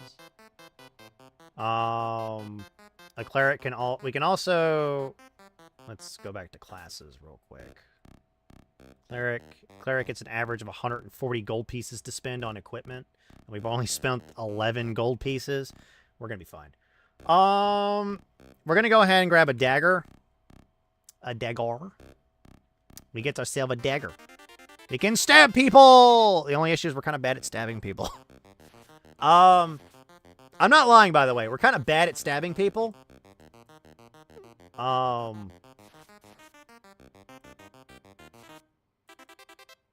I'll show you why in a moment. We're actually going to grab a crossbow. Because you need to be able to stab people at range.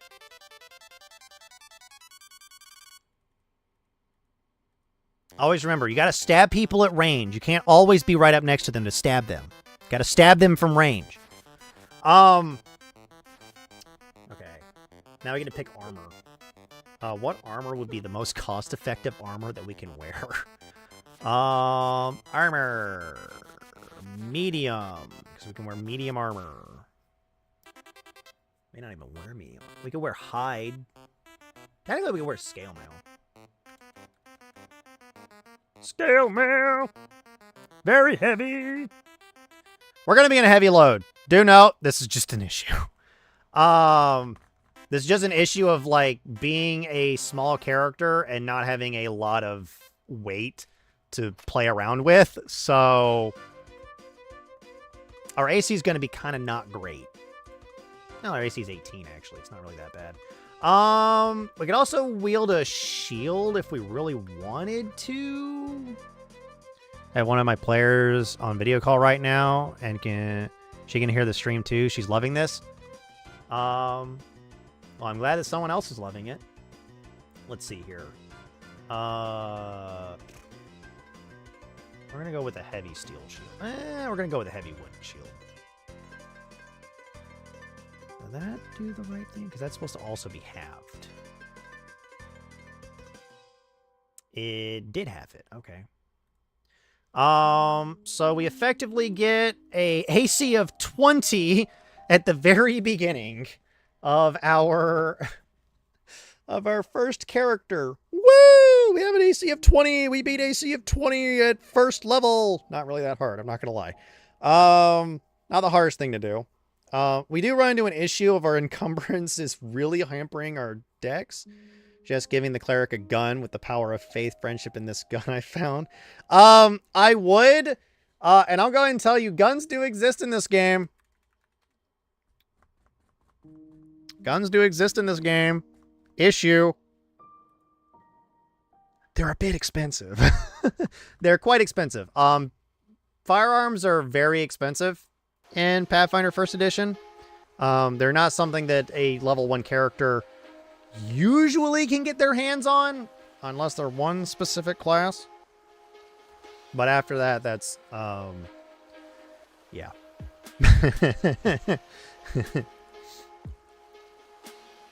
Who would have guessed? We're actually going to go ahead and do one thing, and that is we're actually going to get rid of this. So our AC is going to go down by 1. Womp womp. We're actually going to pick up the ability to have cold resistance 5 instead. So let me go ahead and go to features, and I'll show you what I mean by this. We are going to take, I think it's scaled. Nope. What is it called? Hang on, I gotta go to races, go to other races, scroll down to kobold. Kobold. I think it's dragon scaled? Yeah, it's dragon scaled, which gets rid of the armor trait. Dragon scaled. If I could type it incorrectly. Wait, why is this? Why does this not?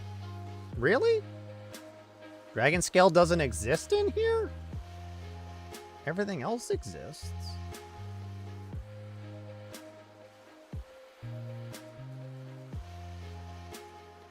Huh. Oh well. We're just gonna go ahead and give ourselves energy resistance 5 cold. So if you're, I mean, 19 AC is still good. It's really good for a level 1 character. Like, I could probably make a character that's just like 10 man. Yeah. So your character is small, and technically that 20 foot is only because we're in heavy encumbrance and wearing armor.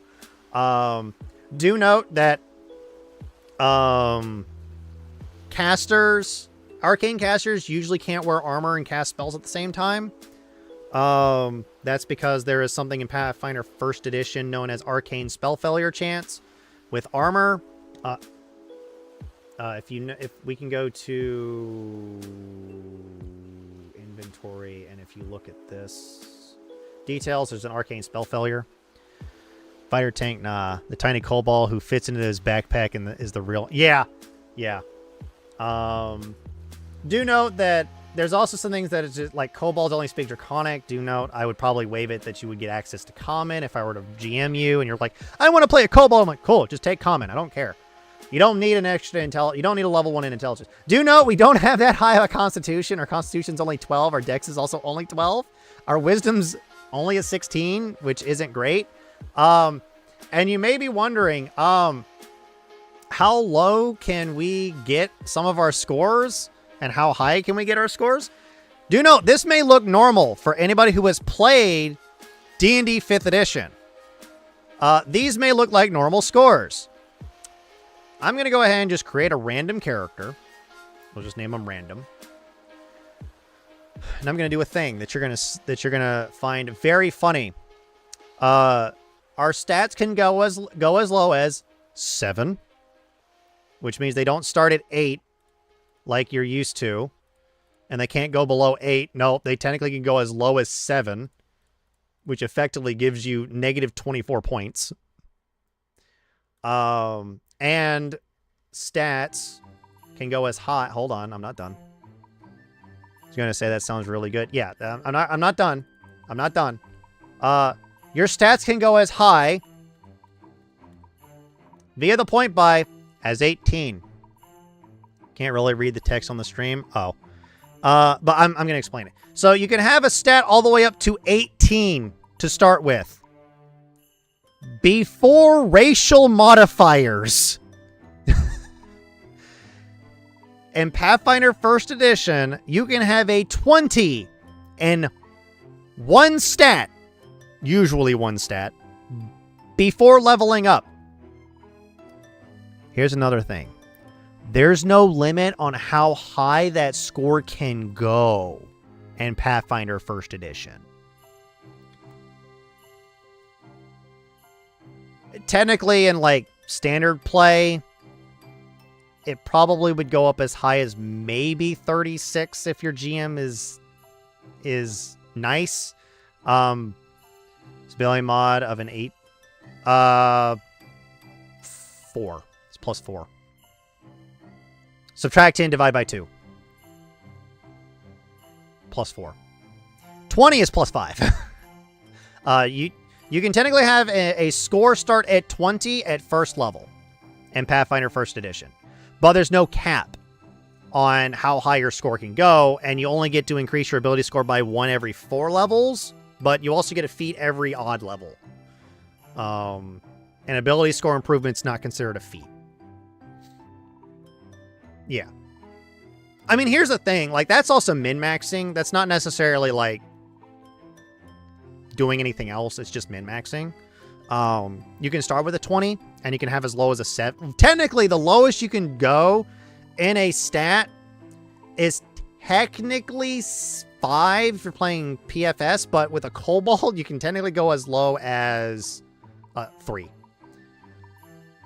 As well, and a feat every other level is insane. Do note that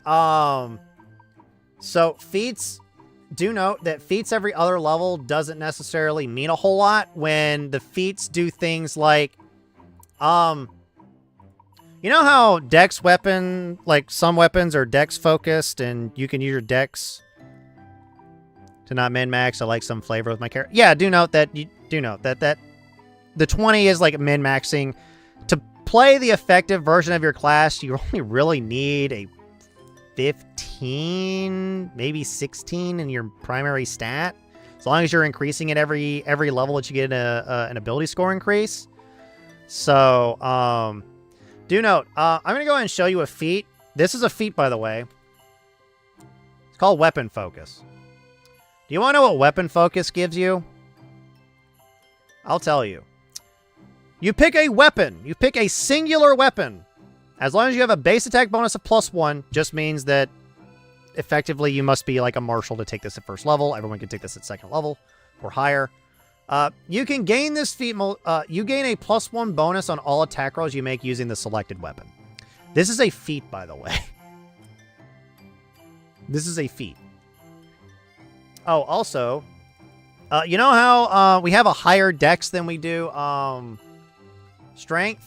Well, we need a feat in order to use specific weapons in order to use our dex modifier instead of strength modifier on attack rolls.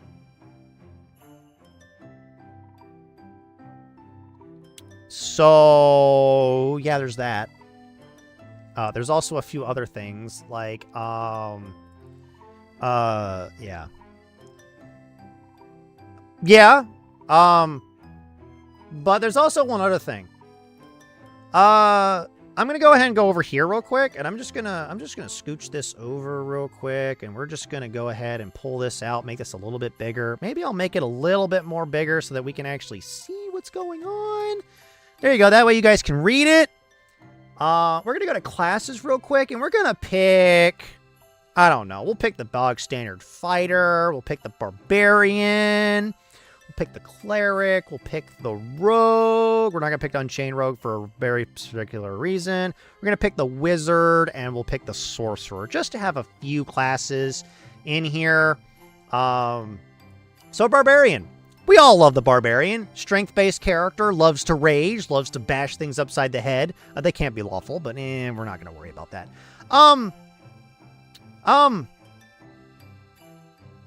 You may be wondering, what does this mean? This column right here. This is your to hit with any weapon that you so wish to use. This is effectively your proficiency bonus. For all intents and purposes, this is your for actually a good context would be this is your proficiency bonus. If you're used to playing D&D 5th edition. This also dictates how many attacks you get, depending on certain situations. You'll notice at +6, there's this +6 +1. That effectively means that your character gets 2 attacks. So that means that this one, they get 3 attacks. And then we get 4 attacks. Barbarian has 4 attacks. Well, what about the fighter? Does the fighter get 4 attacks? Fighter also gets 4 attacks. Oh, look at that. What about our cleric? Our cleric our cleric can get, 3 attacks. Do know there's technically a full round action, full attack, which is a full round action. So I'd have to go into context on how that works. So they basically get extra attack at 6th level. They get extra attack at 6th level and 11th level and 16th level. And so does the fighter. Both of these classes get that get extra attack.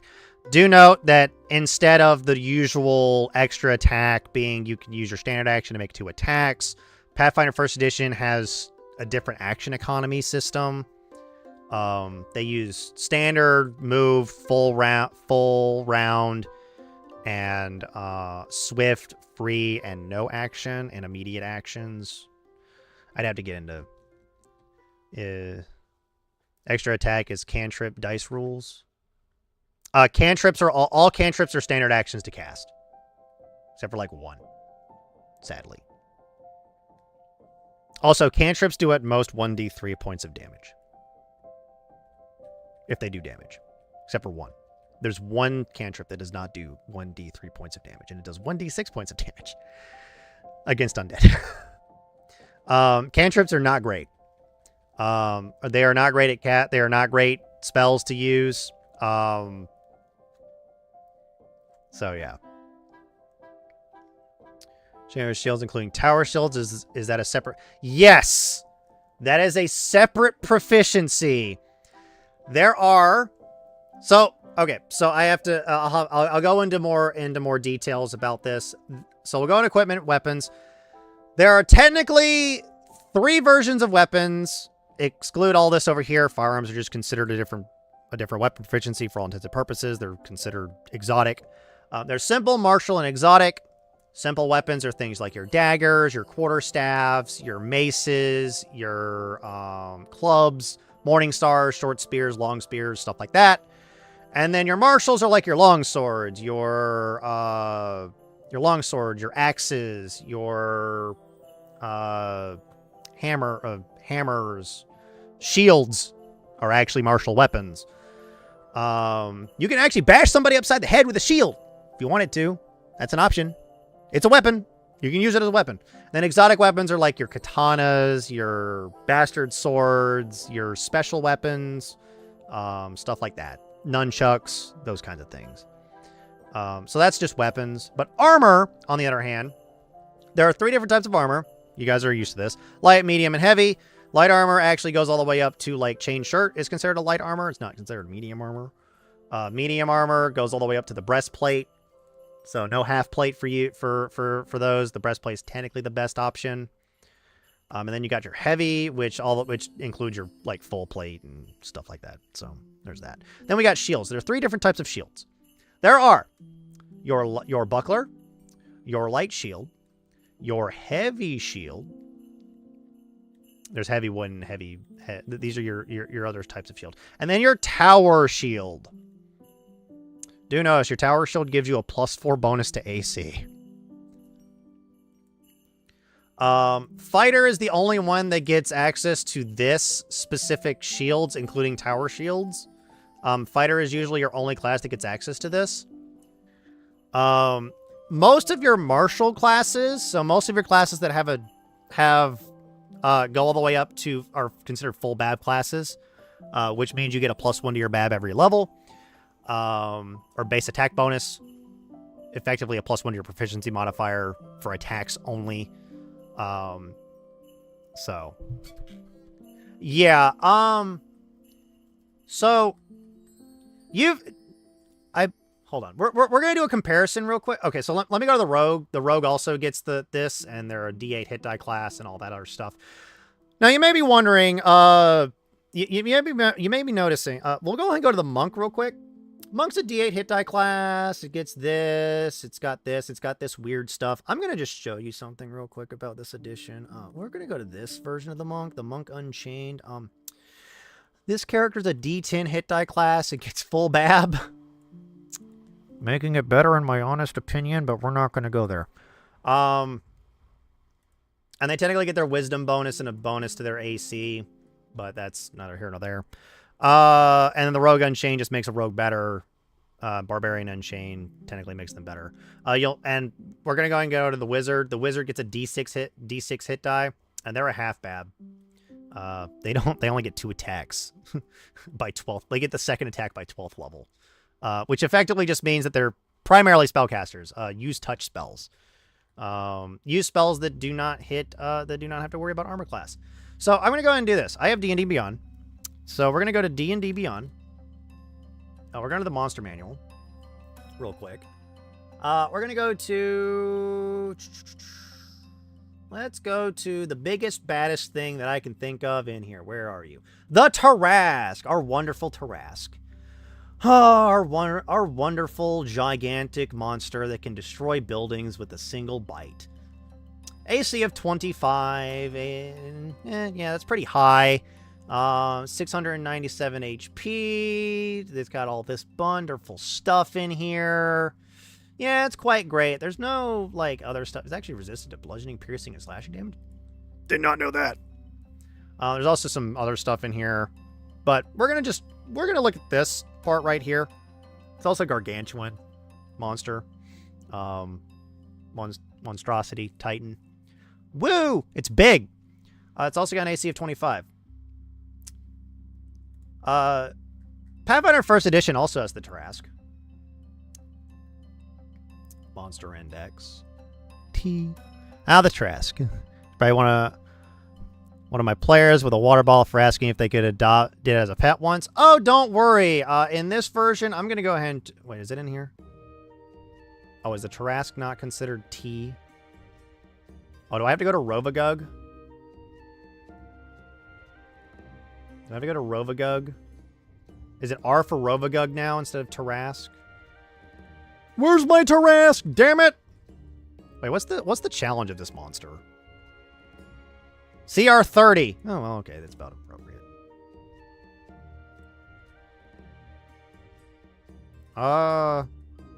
Where's my Tarrasque? Is it TY?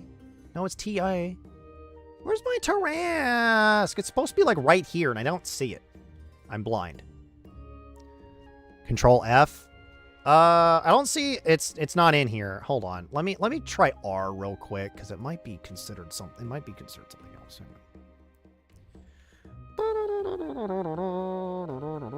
Or is it S for spawn? Is it spawn of Rovagug? Is that the issue? It's a spawn of Rovagug now. Spawn of Rovagug. There it is. Wait, it's not in here. There's no Tarrasque! Anyway, we'll just go ahead and click this one so we can go scroll down so I can find the other spawn. Wait, where's my Rovagug? Where's my... Okay, where's my Tarrasque? Where's my Tarrasque? Tarrasque. Give me the goddamn Tarrasque. Wait, does Tarrasque not exist anymore?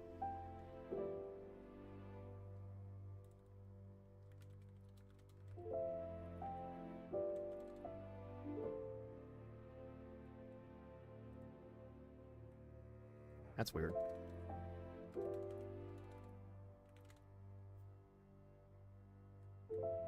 Okay, I know Spawn's supposed to have something. Oh, is it because Enter's not working?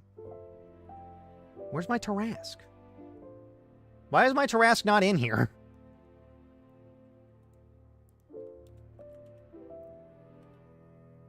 That's weird. You Googled it? Hang on. I know it's in Tarask Pathfinder 1E. Oh, there it is. Why did this not show up? Okay, it's a CR25 monster. It's colossal sized, which means it takes up a 5x5, and not a 4x4. It also has an AC of 40. So it's got 15 more points of AC. It's also immune to a shit ton of stuff.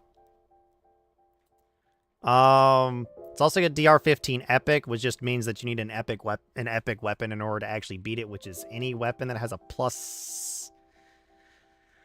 a pretty high bonus to hit, effectively. Effectively a +6 bonus. It also has a +37 to hit with its bite attack. As well as its 2 claws, its 2 gores, and it's a tail slap. It also has a ranged option. It has a range. It has 6 spines that it can just fire at people. It can also swallow whole a bunch of people. So, anyone saying that the Tarask in Dungeons and Dragons is very weak to flying enemies, just give it a ranged attack. Yeah, just give it a ranged attack and call it a day. Oh, the Trask also has something. It has regeneration 40. If you're wondering what regeneration 40 means, that means every... Well, I mean, if you look at the Tarask's artwork, it has spines on its back. So who says it can't fire those at people?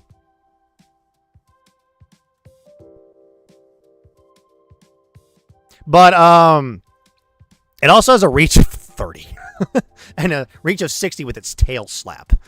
This thing is not meant to be fought by anyone. So the terrifying thing about a Tarask is the fact that prey animals are usually the ones that with pokey bits. Yes.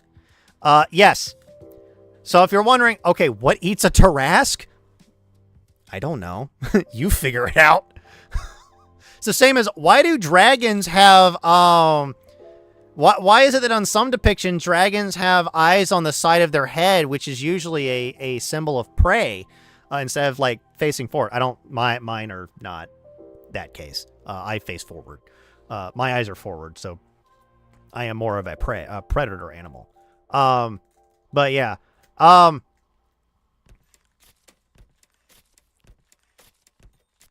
the Tarask just eats buildings. What eats the Tarasks? Whatever can kill it. Pretty much, and there's not a lot. It's immune to a lot of stuff. It's immune to ability damage, ability drain, acid, bleed, disease, energy drain, fire, mind-affecting effects, paralysis, permanent wounds, which I actually wasn't sure if that was an actual thing, but it is immune to permanent wounds, petrification, poison, and polymorph. Which means you cannot turn this Tarask into anything else. It can also not be turned into anything else. It cannot turn itself into anything else.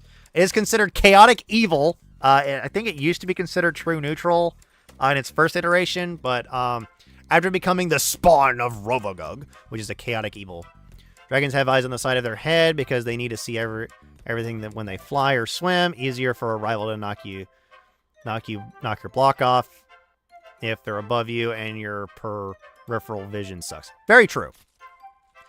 They're also really fast. They have a speed of 40 feet. But if you notice, they have a bite of +37, which effectively means in order to not get hit by a Tarask with its first attack, you need an AC of 57, which I think is doable. Maybe. Actually, I don't think it's possible. Not without, like, some severe min-maxing. It's possible. Oh, if you also notice the statistics, the Tarrasque has a 41 strength, a 34 con, a 16 dex, an int of 3, wisdom of 15, and a charisma of 14. It's got really high strength. And do note, a player character could technically become only 7 points stronger. See if 57 being doable is horrifying and hilarious. Yes, I think it's doable. Do note that in order for that to really work, you would need access to a lot of magic. Things like haste, spells that increase your AC, and honestly, at that point, your best bet is to instead just cast something that requires a miss chance, which is a 50% miss chance, so just cast Displacement if you're going to go up against a Tarrasque. You'll have a 50% chance of just being outright missed.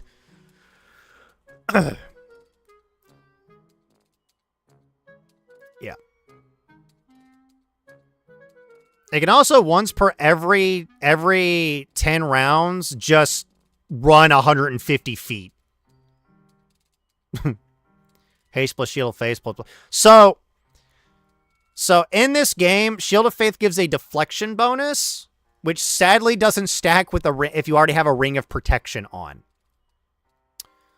Same as Bark Skin doesn't stack if you already have a Amulet of Natural Armor.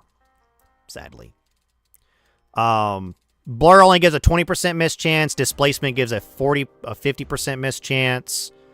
Blur is only a 2nd level spell, while Displacement is a 50% 4th level spell. Gets tired of the players, they just scoot. Pretty much. And it's not like they're going to care. Oh, also, any cone, line, ray, or magic missile spell, a Tarrasque is immune to, and there's a 30% chance of it just being redirected right back into your face. So, Tarrasque is effectively immune to 90% of the spells you're going to use. An issue, it's also immune to things like Dominate Monster and Charm Monster and Hold Monster because they're mind-affecting effects. And I think it's already immune to Paralysis. Actually, no, it is immune to Paralysis. It also has an SR of 36, which effectively means you have to roll a caster level check equal to, which is a D20 plus your caster level equal to 36. Yeah. Do note, there's also feats that increase your AC in Pathfinder 1st Edition. There's just a feat known as Dodge, which gives you a +1 to your +1 dodge bonus to your AC. Let me find it. There's a bunch of stuff that requires dodge as a prerequisite. This is also why.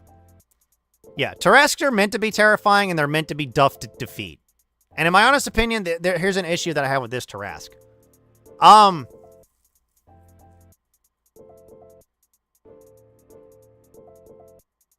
One, there's this.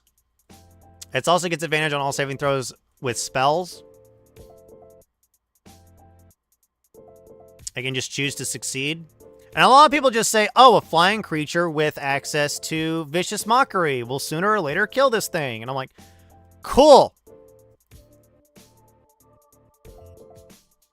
It has 697 HP. How much damage does Vicious Mockery do on average? Again.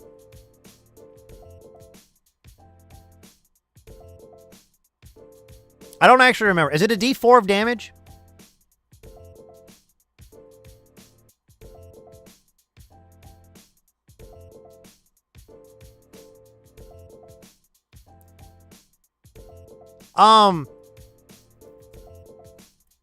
I think it could be killed given enough time, but, yeah, a flying creature that has access to Vicious Mockery, each creature and each object that isn't being worn or carried in a 150-foot cone. Yeah, it just kills you. It now has the ability to just kill you. Yeah, it has magic resistance. And its save is +5. which means it's not that high. Max on dies vicious mockery. That's 16 damage. Well, do note, I'm talking about like a level 1 character. Like, people kept saying that a level 1 character could kill a Tarask. Now the Tarask could just kill you. So, level 1 characters can no longer kill the Tarask. You get within 100, you get within vicious mockery range, thunderous bellow, it kills you. It's immune to fire damage. It's also got resistance to bludgeoning and piercing damage, and slashing damage. The only thing that this thing is technically not immune to is electricity, so you could try to make it eat like EMPs, but those don't exist. It's just an issue with this, and I'm like, if it's a saving throw, this Tarask is just going to succeed. Yeah, booms won't work.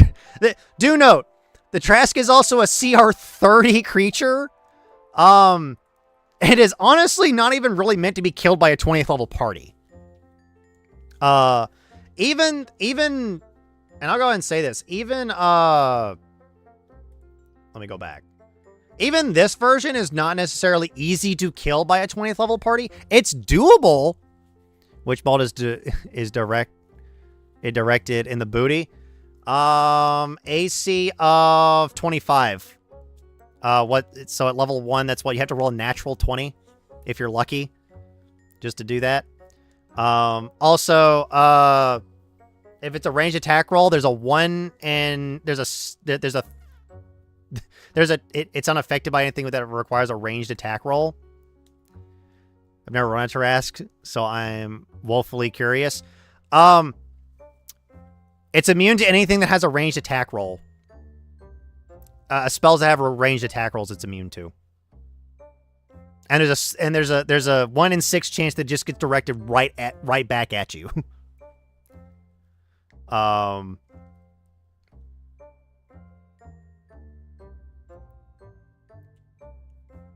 So yeah, a Tarask is nasty.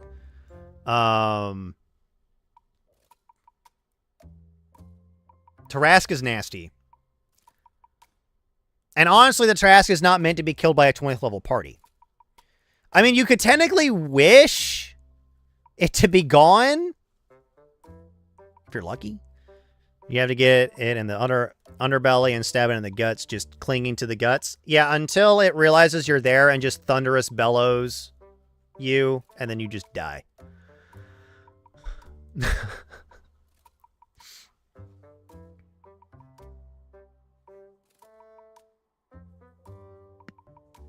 So, it also can just swallow you if it grapples you.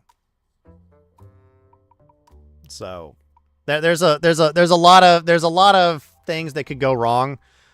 This one doesn't have a frightful presence like the other one did. The 2014 version had a frightful presence, which effectively just meant that you'd have disadvantage on all your attack rolls. Yeah, you can't really toothpick its tummy either because it's resistant to piercing damage. Do note that the Tarask is meant to be a monster that's not easily killed by any party. And save you from a Tarask is a wish scroll, pretty much. And in my honest opinion, that is really the best time to use a wish spell. I wish the Tarask to be gone. Or you could use Gate. Wait, does Gate exist in D&D? You could effectively teleport it somewhere else. Just open a gate to a different plane and throw it in there. Make it someone else's problem. We get a Tarask and those Nightwalkers from the Shadowfell. That would be the most helpful. Yeah. I don't even know if those monsters exist in D&D in Pathfinder 1st Edition. They're what, Shadow Walkers? Yeah, I mean, you could teleport it somewhere else. Just pick it up and push it somewhere else. Sorry, I had to make the reference. But yeah, I mean, that's like... The only issue with it is that it has blindside of 120 feet, so you can't even invisibility up to it and try to teleport it somewhere else. It knows you're there. So effectively, at this point, it's like, well, the only thing that really can do this is like a level 20 party. A level 20 party is really the only ones that could deal with this. And at this point, it's like, well, how do you deal with this thing?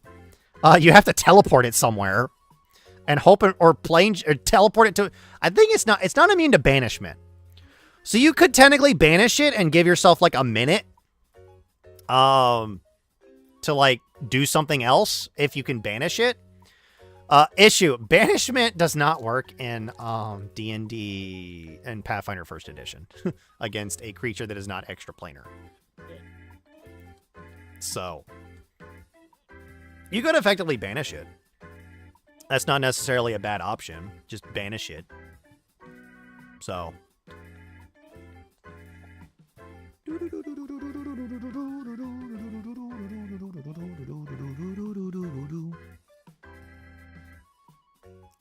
I mean, the only thing you got to get past is that it's advantage on saving throws against spells or other magical effects. So if you can somehow make it have disadvantage on saves without having to require a saving throw, which is really hard to do, you could probably realistically get it to teleport somewhere else. Maybe. I don't know how teleport works in 5th edition. And I don't know if you can use it to teleport something unwillingly. Just teleport it 300... teleport it underwater. Although it's got a really good athletic skill, so it's probably not swimming anytime soon.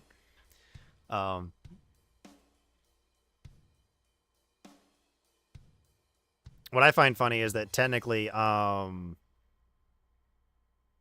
only got an acrobatic skill of 3, plus 3, and a perception of plus 43. And so it's effectively finding you. I don't even think it has scent. It does have frightful presence up to 300 feet, which effectively I think means, depending on your level, depends if you become frightened or panicked or shaken. Not 100% certain. Over awesome. What was that concept you wanted me to build? If you're still there. And if anyone else has other builds that or any concepts that they want me to try to build, I can easily do that. I'm going to be here for a little bit longer. We're probably about to go on another break real quick, but yeah. Effectively, your cleric's done, by the way. Your cleric's effectively done. There's nothing else I can really do with the cleric besides, like, I could change this feat out for something else, but that's about it. The issue with first level feats is for clerics, wizards, and anything that's not a full bad class is it's kind of limited. So, yeah. So, yeah. Any more concepts? I'm getting into talking to the weeds again, which is not helpful. It's not very helpful. Anyone got a concept that they want me to try to build in Pathfinder First Edition? Could just be like, insert class, or like an archetype that you want me to try to make in Pathfinder First Edition from D&D 5th Edition. I could try that too. There's a lot of options. You've got a lot of options.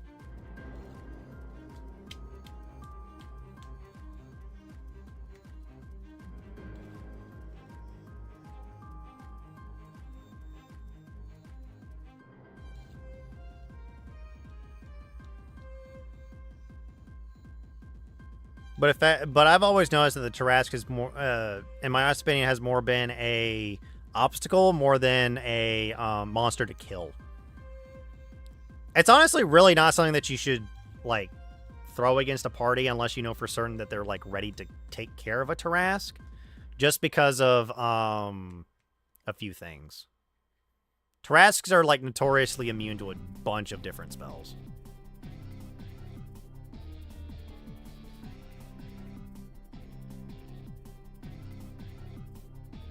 Underneath the computer for a moment. I'm back. Yeah. I was actually asking someone if someone else was there and they wanted me to build another character, but I can build any character from D&D 5th Edition if you want me to try. Like, I could try to build a subclass. It might take me a little bit because I'm like, well, I can't do it at first level, but I could probably do it at like 5th or 6th level, and we'll see. Unlike the usual, like, 3rd level. I'm like, oh my god, you have to wait till that long? I'm like, yes, you gotta wait. Be patient. Also, most campaigns don't start at 1st level in Pathfinder 1st Edition. They start at 1st level. So...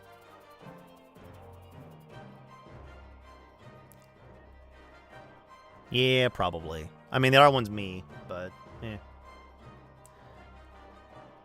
I actually don't know. Anyone in Twitch chat want me to build another character? Anyone there? Hello, Twitch chat. No, they don't have to say anything. But yeah. I will say the Tarask is something that, in Pathfinder 1st Edition and in Dungeons & Dragons 5th Edition, I don't think the Tarask is ever really meant to be beatable. I think it's just meant to... the one I always thought of was a half-orc shaman who got thrown out of his clan because they looked down upon shamanism, and he wants to get back at them. Well, I can easily build you an orc shaman, or a half-orc shaman. We could have also done orc shaman, but orcs aren't really that great in Pathfinder 1st Edition. We'll do a half-orc. Half-orc's not bad.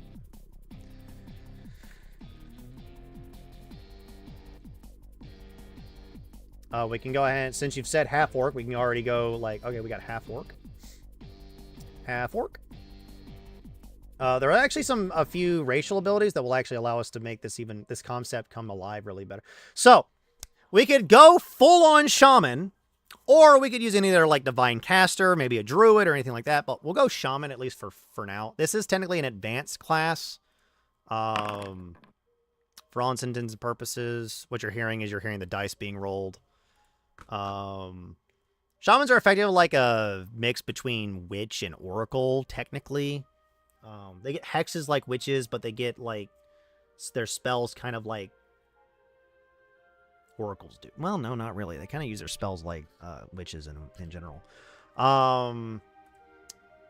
Shamans are a wisdom... actually, let's go ahead and... I'm going to go ahead and do this. Got a fly in my freaking room, and it's bugging the ever-living crap out of me. So you may be wondering, well, where's the... if you played 5th edition, you'll notice, wait, where's the half-orcs +2 to strength and +1 to con?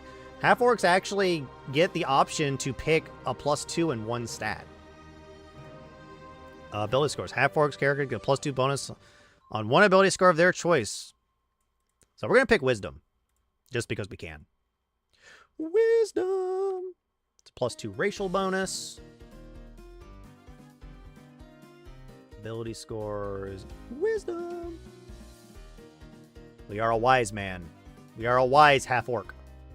Half-orcs are also considered humans and orcs for all intents and purposes. We're going to go ahead and do our point buy. We're going to go with a 17 in wisdom. Actually, we can go with a 16 in wisdom. We're going to want a little bit of dex. We're going to need a little bit of con.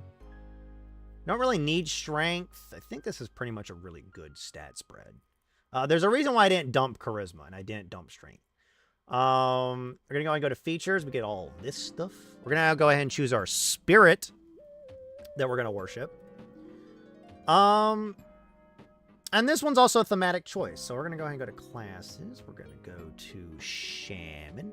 We're going to go to spirits. This one's kind of like up to based off of some things. This would probably picking one of these spirits would be based on the shaman, the clan that they were a part of. Many people will probably be like, "Oh, just pick battle." I'm like, yeah, that kind of fits. And I mean, you could pick battle if you wanted to. Battle's not actually a bad spirit. And I think we'll go ahead and pick battle because it'll make the most thematic choice, thematic sense. Battle. The battle spirit. Is that the right one? Yes, that's the right one. Battle spirit. So we get battle spirit, which effectively means our spiritual animal actually gets a +2 to their natural armor bonus, which is actually really good too, because our spiritual animal actually counts as a familiar. For all intents and purposes, it's a familiar. We also get all the familiar bonuses too, so yeah. There's a bunch of stuff we get access to. Let me go to... let me think here. What feature would we want? What feat do we want at first level?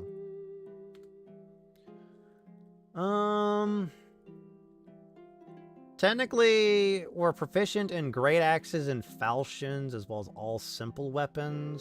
Light armor and medium armor. We're not proficient with shields. Now, we could technically instead go with a more strength-focused one if we really wanted to. But, that's up to you on which one you want to do. We could also, like, lower this and increase this if we wanted to, if we really wanted to go that way. It's really up to how you want to build this character. But half-orc that was kicked out. Hang on, there's actually a few half-orc. So let's do this. Let's go to races. Go to core races. That's half-elf. I need half-orc. Half-orc. There's actually a mystic. Okay, there's actually a couple of shaman-based, hang on. There's Shaman's Apprentice, which gets rid of Intimidate for the Endurance feat. There's also Shaman Enhancement, which gives us a +2 racial bonus on spellcraft checks. In addition, when such ever requires one of these, that creature gains a +2 bonus to one of their ability scores. As a result, the half-orc replaces both weapon familiarity and weapon. There's also add 1 spell from the cleric spell list that isn't in the shaman spell list. So that's also a really good one too. So we can either pick Shaman Enhancement or Shaman Apprentice. It's kind of up to you on which one you want to pick. I'm going to go with Shaman Apprentice only because it just gets rid of Intimidate, which we're not really going to be intimidating people with this. So we're going to go ahead and take Shaman. Wait, why? Do I have one of the modules uninstalled? Oh, I do. I have like all my Pathfinder 1E stuff uninstalled for no reason. Whoops. I had some of the stuff that I usually would use uninstalled. Oopsies. That's why I wasn't getting a whole bunch of the extra stuff that I wanted. That explains everything. Shaman's Apprentice. And we get Endurance for free. Which effectively means that we can actually sleep in heavy armor or medium armor now, so we never have to take off our armor. We can never be fatigued while wearing armor. Now, we could also technically, I think we're actually qualified for Die Hard, which actually means if we go below... Yeah, if we go below 0 hit points, we automatically stabilize, which is nice. If we're going for, like, more that way, but they're...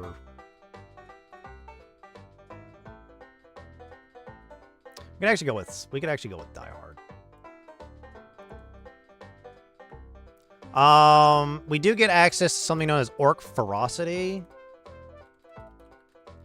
which I might actually change out. But Orc Ferocity effectively just means when we drop below 0 hit points, we can still move. We can still do things for a round, and not killed outright. We can't be killed outright.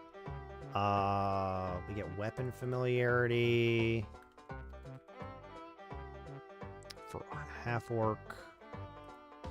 We lost Intimidate. And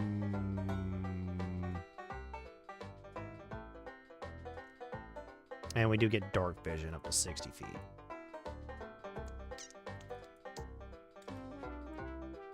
Save.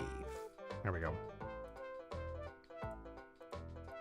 Spells, we effectively get all the shaman spells that we want, so there's really no point in me putting any of the spells on there. Just look at the shaman spell list and figure out which spells you want to take. You want to prepare.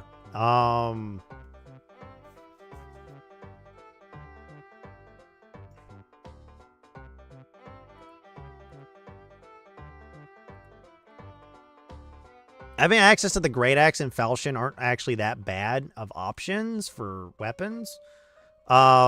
But we're probably only going to be using very specific weapons anyway. Our skill, we get 4 skill ranks, and it's really up to you on what you want to put them in.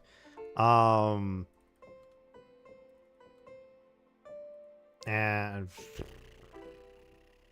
spellcraft, maybe. It's really it all changes based off of campaign. If you've noticed, I actually haven't used a single one and put a rank in perception, and that's just because, like, it's up to you on which one you want to do. And a lot of people say that in Pathfinder First Edition, you kind of need to put ranks in perception. At least someone needs to have perception. At least one person needs to have perception, but we'll see. We're effectively done. I just would need to do weapon armor, and this is how I would build the character. We'll be right back.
Alrighty, I'm back.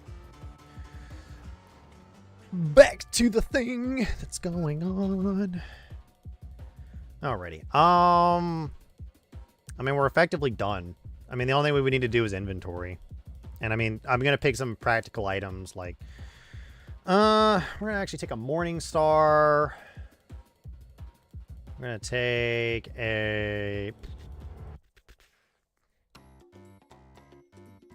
yeah, scale mail. Scale mail. Because we can.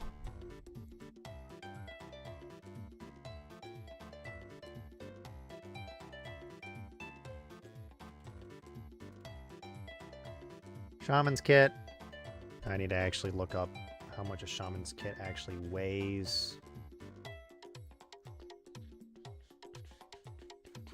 How much does a shaman's kit actually weigh?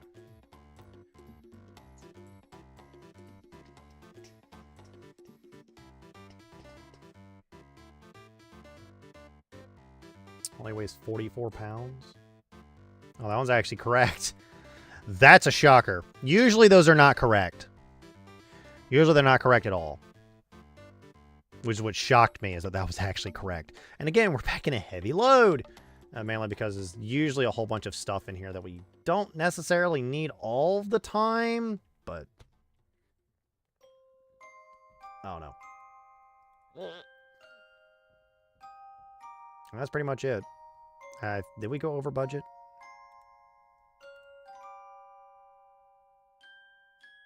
No, we didn't go over budget. There's still some items that we could buy if we really needed to, but there's not really much we need to buy if we really don't want to. So yeah. Actually, did this cost the right amount?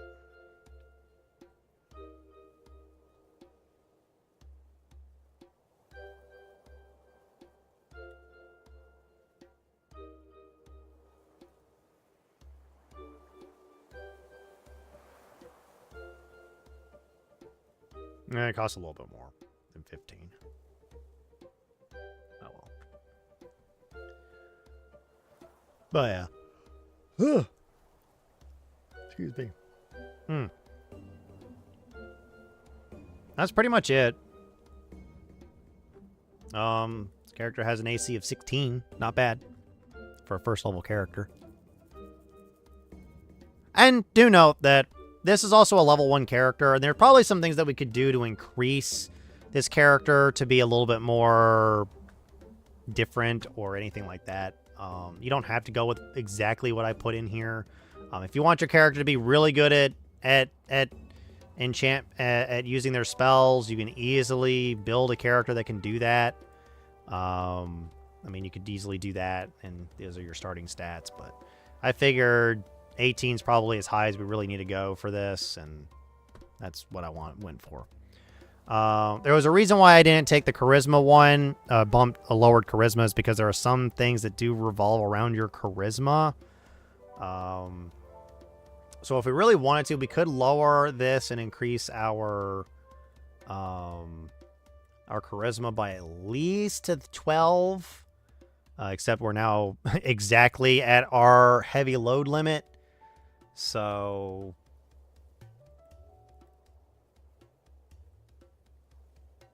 that's also an option. So we're not necessarily in the...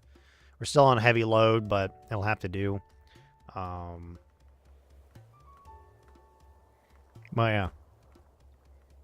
Now, do note that you don't have to always use a shaman. You could have used like a cleric or an oracle or a druid or a hunter or any of those other classes that are divine in origin.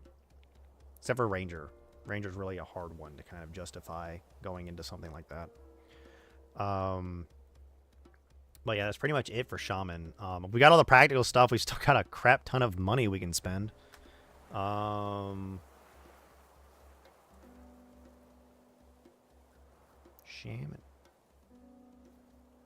Well, we got less than 30 gold pieces. Actually, we got 30 gold pieces left still to spend. We could spend it on. I don't know what to spend it on. Most of it could just be like flavor stuff.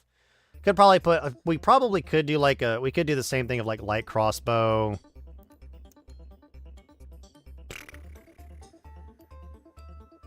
Actually, we're not gonna do this. We're gonna do a dagger instead. Dagger. Dagger. Dagger. Dagger. Dagger with. Now, if you're wondering why I do the light crossbow instead of the heavy crossbow, it's because the light crossbow, like, reloading is actually a thing. It's, like, pretty prevalent in D&D, or not D&D, in Pathfinder 1st Edition. So, like, light crossbow, as well as, like, using a light crossbow, you do not add your dex to damage. It just does a flat D8 of damage. So, you don't get your dex to damage. Same as like dagger, you don't get your dex to damage. You have to be a specific class or take a specific feat to do that. So there's that kind of stuff. The only reason why I take the dagger is so that you have an up close option. Oh, we actually went over. No, did we go over? No, we didn't. We actually have only a few gold pieces left. So that's pretty much the character that I would probably build. Now, do note that I could probably bump this down to 14, increase our strength a little bit higher, maybe have a little bit lower of charisma. We don't really need that much charisma, and do like we could do a 16, 13, 12, 10, 16 setup if we really wanted to. There's nothing that says you have to. If we wanted to go for a more like, oh, I wanted to wield the great axe, we could do that. We could easily do that. Like, that is an option. We could instead wield the great axe if we wanted to, because I'm in the wrong section. Like, we could wield the great axe if we wanted to. It would go over, and we would have to start, like, we'd have to get rid of our ranged option. We could just pick up a sling, too. Sling's not necessarily the end-all, be-all. We could pick up a sling. But we can always have a ranged option, because we could always pick up a sling. Sling's free. Sling bullets are not, but the sling is. Sling doesn't really do a whole lot of damage, so there is that. But yeah, this is pretty much how, like, everything is done. So, and you can easily change up the attributes if you feel like that, oh, I want to play this version of the character. I'm like, you can do that. I'm not going to say that you can't do that. You can easily do that. And having a 16 AC at first level really isn't that bad. Many monsters only really have a +2 or a +3 to hit anyway. So it's not like at first level you're really not going to like get hit that often. Although first level is still the deadliest level in Pathfinder 1st Edition, just because of how much there is of like a potentiality of your character just dying immediately without anything really going on. And having a 16th strength isn't really that bad. So, and a 16 wisdom. Now, if you want to make sure you want to keep casting your spells, you will need to increase your wisdom up to 19 by the time that you get access to 9th level spells. Just so that you can cast them. Which there are magic items that allow you to do that and all that other stuff, so it's not like it's an issue. And in honesty, there's not a whole lot of cleric spell. Like, you can get, I think, 3 cleric spells if you really wanted to. If I really wanted to, I could actually, like, really decrease some of these stats to, like, their absolute minimums. But that's probably the lowest that I would, if we wanted to go strength-based, it's probably the lowest I would go for a strength-based character.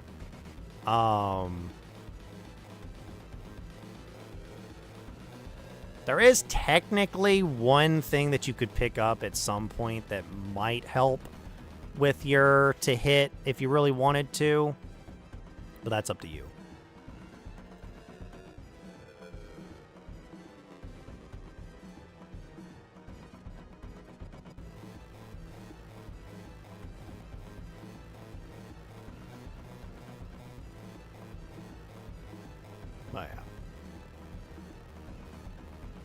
not here nor there on how you wanted to do things. That's a shaman that I would probably build, a half-orc shaman, that if we wanted to do something like that. I don't think there's a half-orc specific shaman archetype. No, there's not. I mean, there's witch doctor, which could be fun, but there's not really one that's for half-orc, sadly. And that's pretty much it.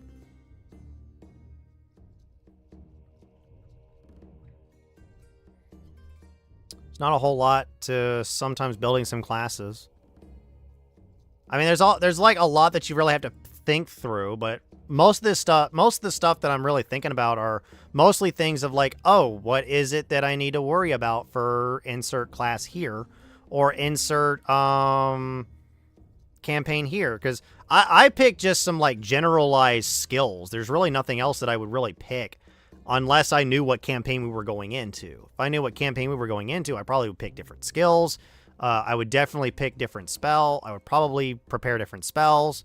We technically get every single spell that's inside the frickin' on the shaman spell list anyway. So it's not like we really have an issue with spells. So give me one moment to at least get all these on there. So, like, and then all the first level spells that we get access to. So it's not like we're really going to run into an issue with anything. There is just some issues with some other things that we might have to worry about and all that other stuff. And there are some spells on here that are really good. There's some spells on here that you may not be able to cast. There are some spells on here that you would really want to cast. If you're going for the more, like, spellcaster focused spell, that's up to you. There's like hex vulnerability, which is really good when you get access to hexes. So it's really up to you on how you want to prepare spells and all that other stuff. Like, you get access to all of these spells. Some of them you may not have access to because of you're not like worshiping a specific deity or anything like that. So, or you're not a specific race, so you might have to change out some spells and you may not be able to like prepare some spells. But there's always an option for classes, and it all depends. Like, your prepared spell list might change depending on the day. I would probably pick like a few spells if you're looking for more like spellcaster focused. I'm going to do damage with spells. Pick those spells that you want. I'm going to be more support focused. Pick those. I'm going to be more like my class feature focused. You can pick some spells that kind of revolve around that, such as hex vulnerability. Which revolves around your hexes, which is really good. If you absolutely need to do it. It's also a curse effect, which means a lot of enemies are actually going to be able to be affected by it. So yeah. Unless they're like immune to curses, which a lot of enemies are not immune to curses.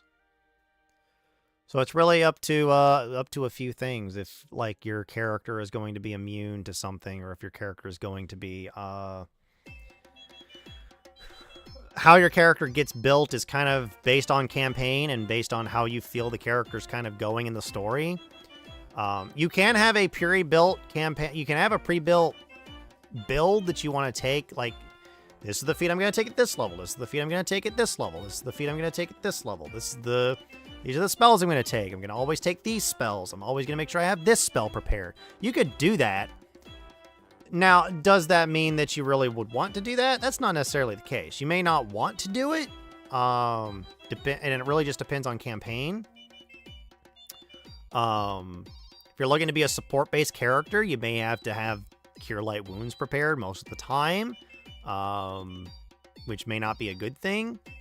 Unless you really want to go on that support role, and I'm like, okay, fine, it's up to you. But if you're only just going to cast Cure Light Wounds, then you're really hurting yourself, because there are a lot of other spells that could actually help you keep yourself from having to cast Cure Light Wounds so much.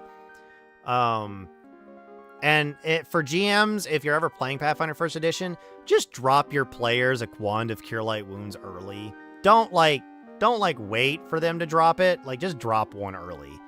It doesn't really matter because it'll be beneficial in the long run if, like, unless the players just buy one. Just give your players a fully charged one of Cure Light Wounds. Or if you really don't want to give them a fully charged one, give them one with like 20 charges left on it. Or 25 charges. It can have up to 50 charges, so giving it like half charge or like a quarter charge, that's up to you.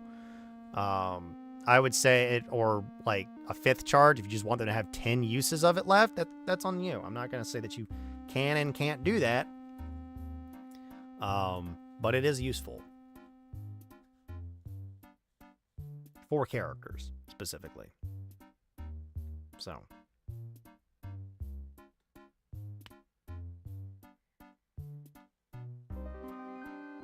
Up to you.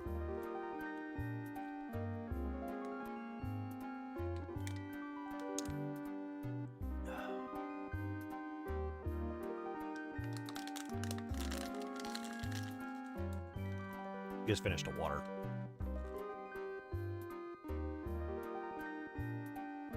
Oh, yeah. I would probably prepare spells that, like, depend... Like I said, spells kind of depend on campaign.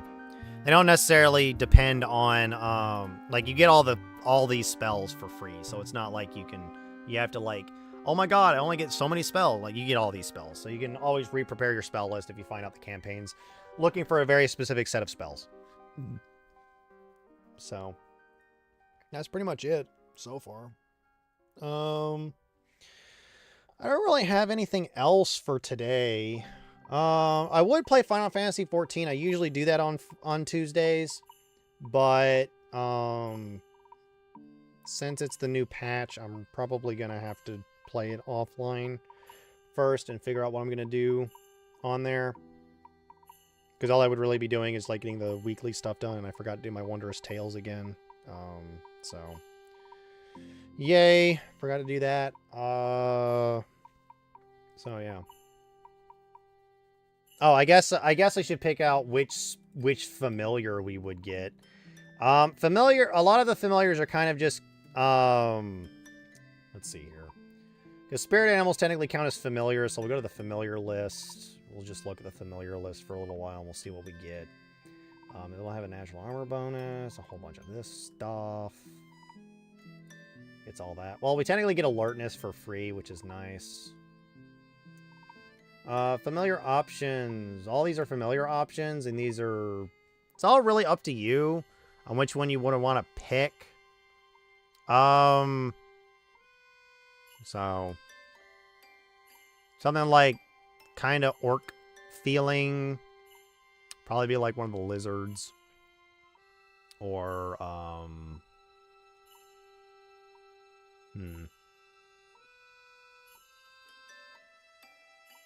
maybe a pig. Platypus. Kind of really just depends. Depends on what you want to pick. And this would count as a familiar and all that other stuff. So, could do it that way. Yeah. And if there's not a familiar that you would want, I would probably just ask ask your GM, can I use this as a, can just find a familiar that you like that feels kind of close to it and do it that way. So there's a bunch of different things that you can and can't do.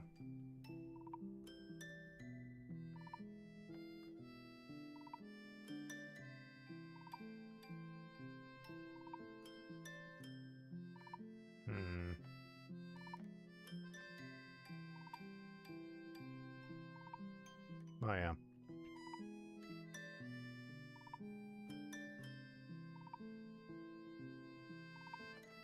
Probably something like the scorpion would be funny to do. But, again, familiar is... the spirit animal counts as a familiar for all intents and purposes. It says so here. But, yeah.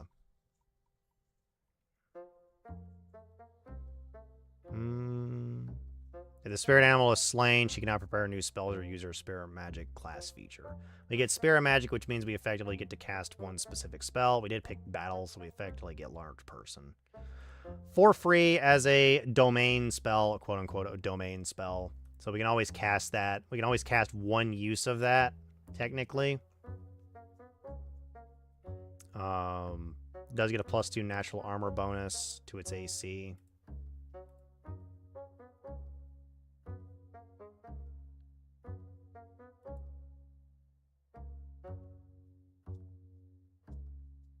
If you're wondering how I know that spirit animal counts as a familiar, it's because it's in the there's no spirit animal option here. So I think in Shaman, if we scroll down to spirit animal,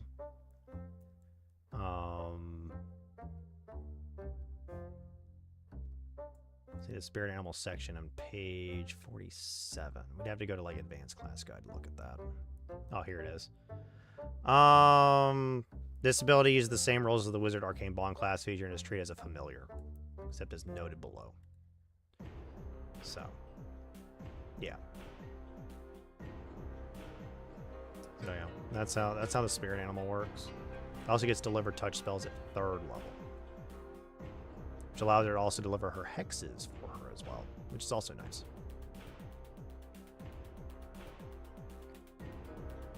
So yeah, this class effectively gets a familiar, and that's up to player preference at that point. A lot of people would say, "Oh, pick this familiar; it's the best option. Pick this one; it's the best option." Pick whichever one you want.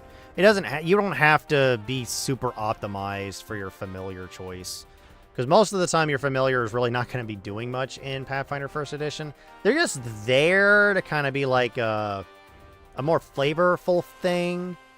So yeah. Again, up to you. A lot of this stuff is going to be up to player preference. This isn't going to be something that's like, oh, I'm going to pick this because it's the best option. It's up to player preference. If your GM's like an actual good GM, they won't hurt you for picking that option until maybe much later in the game. But anything like that. And do note, there's a reason why I haven't done a whole bunch of this stuff. It's because like age, height, weight, gender, deity, sometimes they just don't matter, and sometimes they do, sometimes they don't. Alignment as well kind of just depends on how you feel your character should be. Do note, character concepts are like, this is more of a I build your characters, not necessarily I tell you everything that you need to put on your character. This is my take on what I would do for this character. I might pick something else, like I may not even pick Shaman's Apprentice. I might just go with Intimidating, and then take something that'll give me Intimidate later down the line and just go for an Intimidation build. I mean, that's also an option. Like, there are options that you can do with some of your characters. It's not necessarily you have to do it that way. So yeah. And Shaman's also a very versatile class, too. It's not like you have to build it the same way that I did. You can always go in and state, oh, I don't want to have a wisdom of 17. I want to have a slightly lower wisdoms, have some better physical stats, all that other stuff. Like, you can do that. That's, like, something you can do. Like, I can technically do that, and then, oh, look, we have a wisdom of 18. We're good. We don't have to really do much there. So there's always an option. I'm not necessarily saying that you have to do it one way or another. You can always change up your stats if you wanted to. Some people would probably say that having a 12 in con isn't really great. And I'm like, you're right. It's not great, but it's what we got to work with. So it's what we have to work with. And for primary spellcasters, having a 12 con isn't really that bad as long as you're not the one getting hit that often. If you're getting hit that often, you may need to rethink your strategy if you only have a 12 con. And some races actually do have a penalty to Constitution. Your elves have a penalty to Constitution. So, yeah, that's pretty much it. And you can pretty much pick just about any race to play any class. You need a minimum of a 16 in a stat to really consider it like one of your primary stats, especially if you're a spellcaster. You should really not have a lower than a 16 in a stat in your primary stat. Just to mostly stay viable for later down the line, but it's up to you. Technically, if you really wanted to, you could squeeze out a 14. But I would go no lower than 16. The reason why I say don't go lower than 16, or well, really 15, is that that way, by the time that you have a +4 in one of your stats, you'll get a +4 ability score increase, and if you put in that stat specifically, you'll be able to cast 9th level spells without issue. And technically, you could get away with 13 in your primary casting stat if you're just getting the headband. But then you have run the risk of maybe not being able to cast any of your spells later down the line, especially if an enemy has like an anti-magic field. But that's up to you. I'm not going to say that you have to do it that way. But I believe that I'm effectively done for now. So I'm going to go ahead and we're going to go ahead and end stream. I'm going to go ahead and find somebody to raid. So thank you guys for joining me, and I will find somebody to raid over here on the Twitch side.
We're going to raid Dearly. They're doing some art.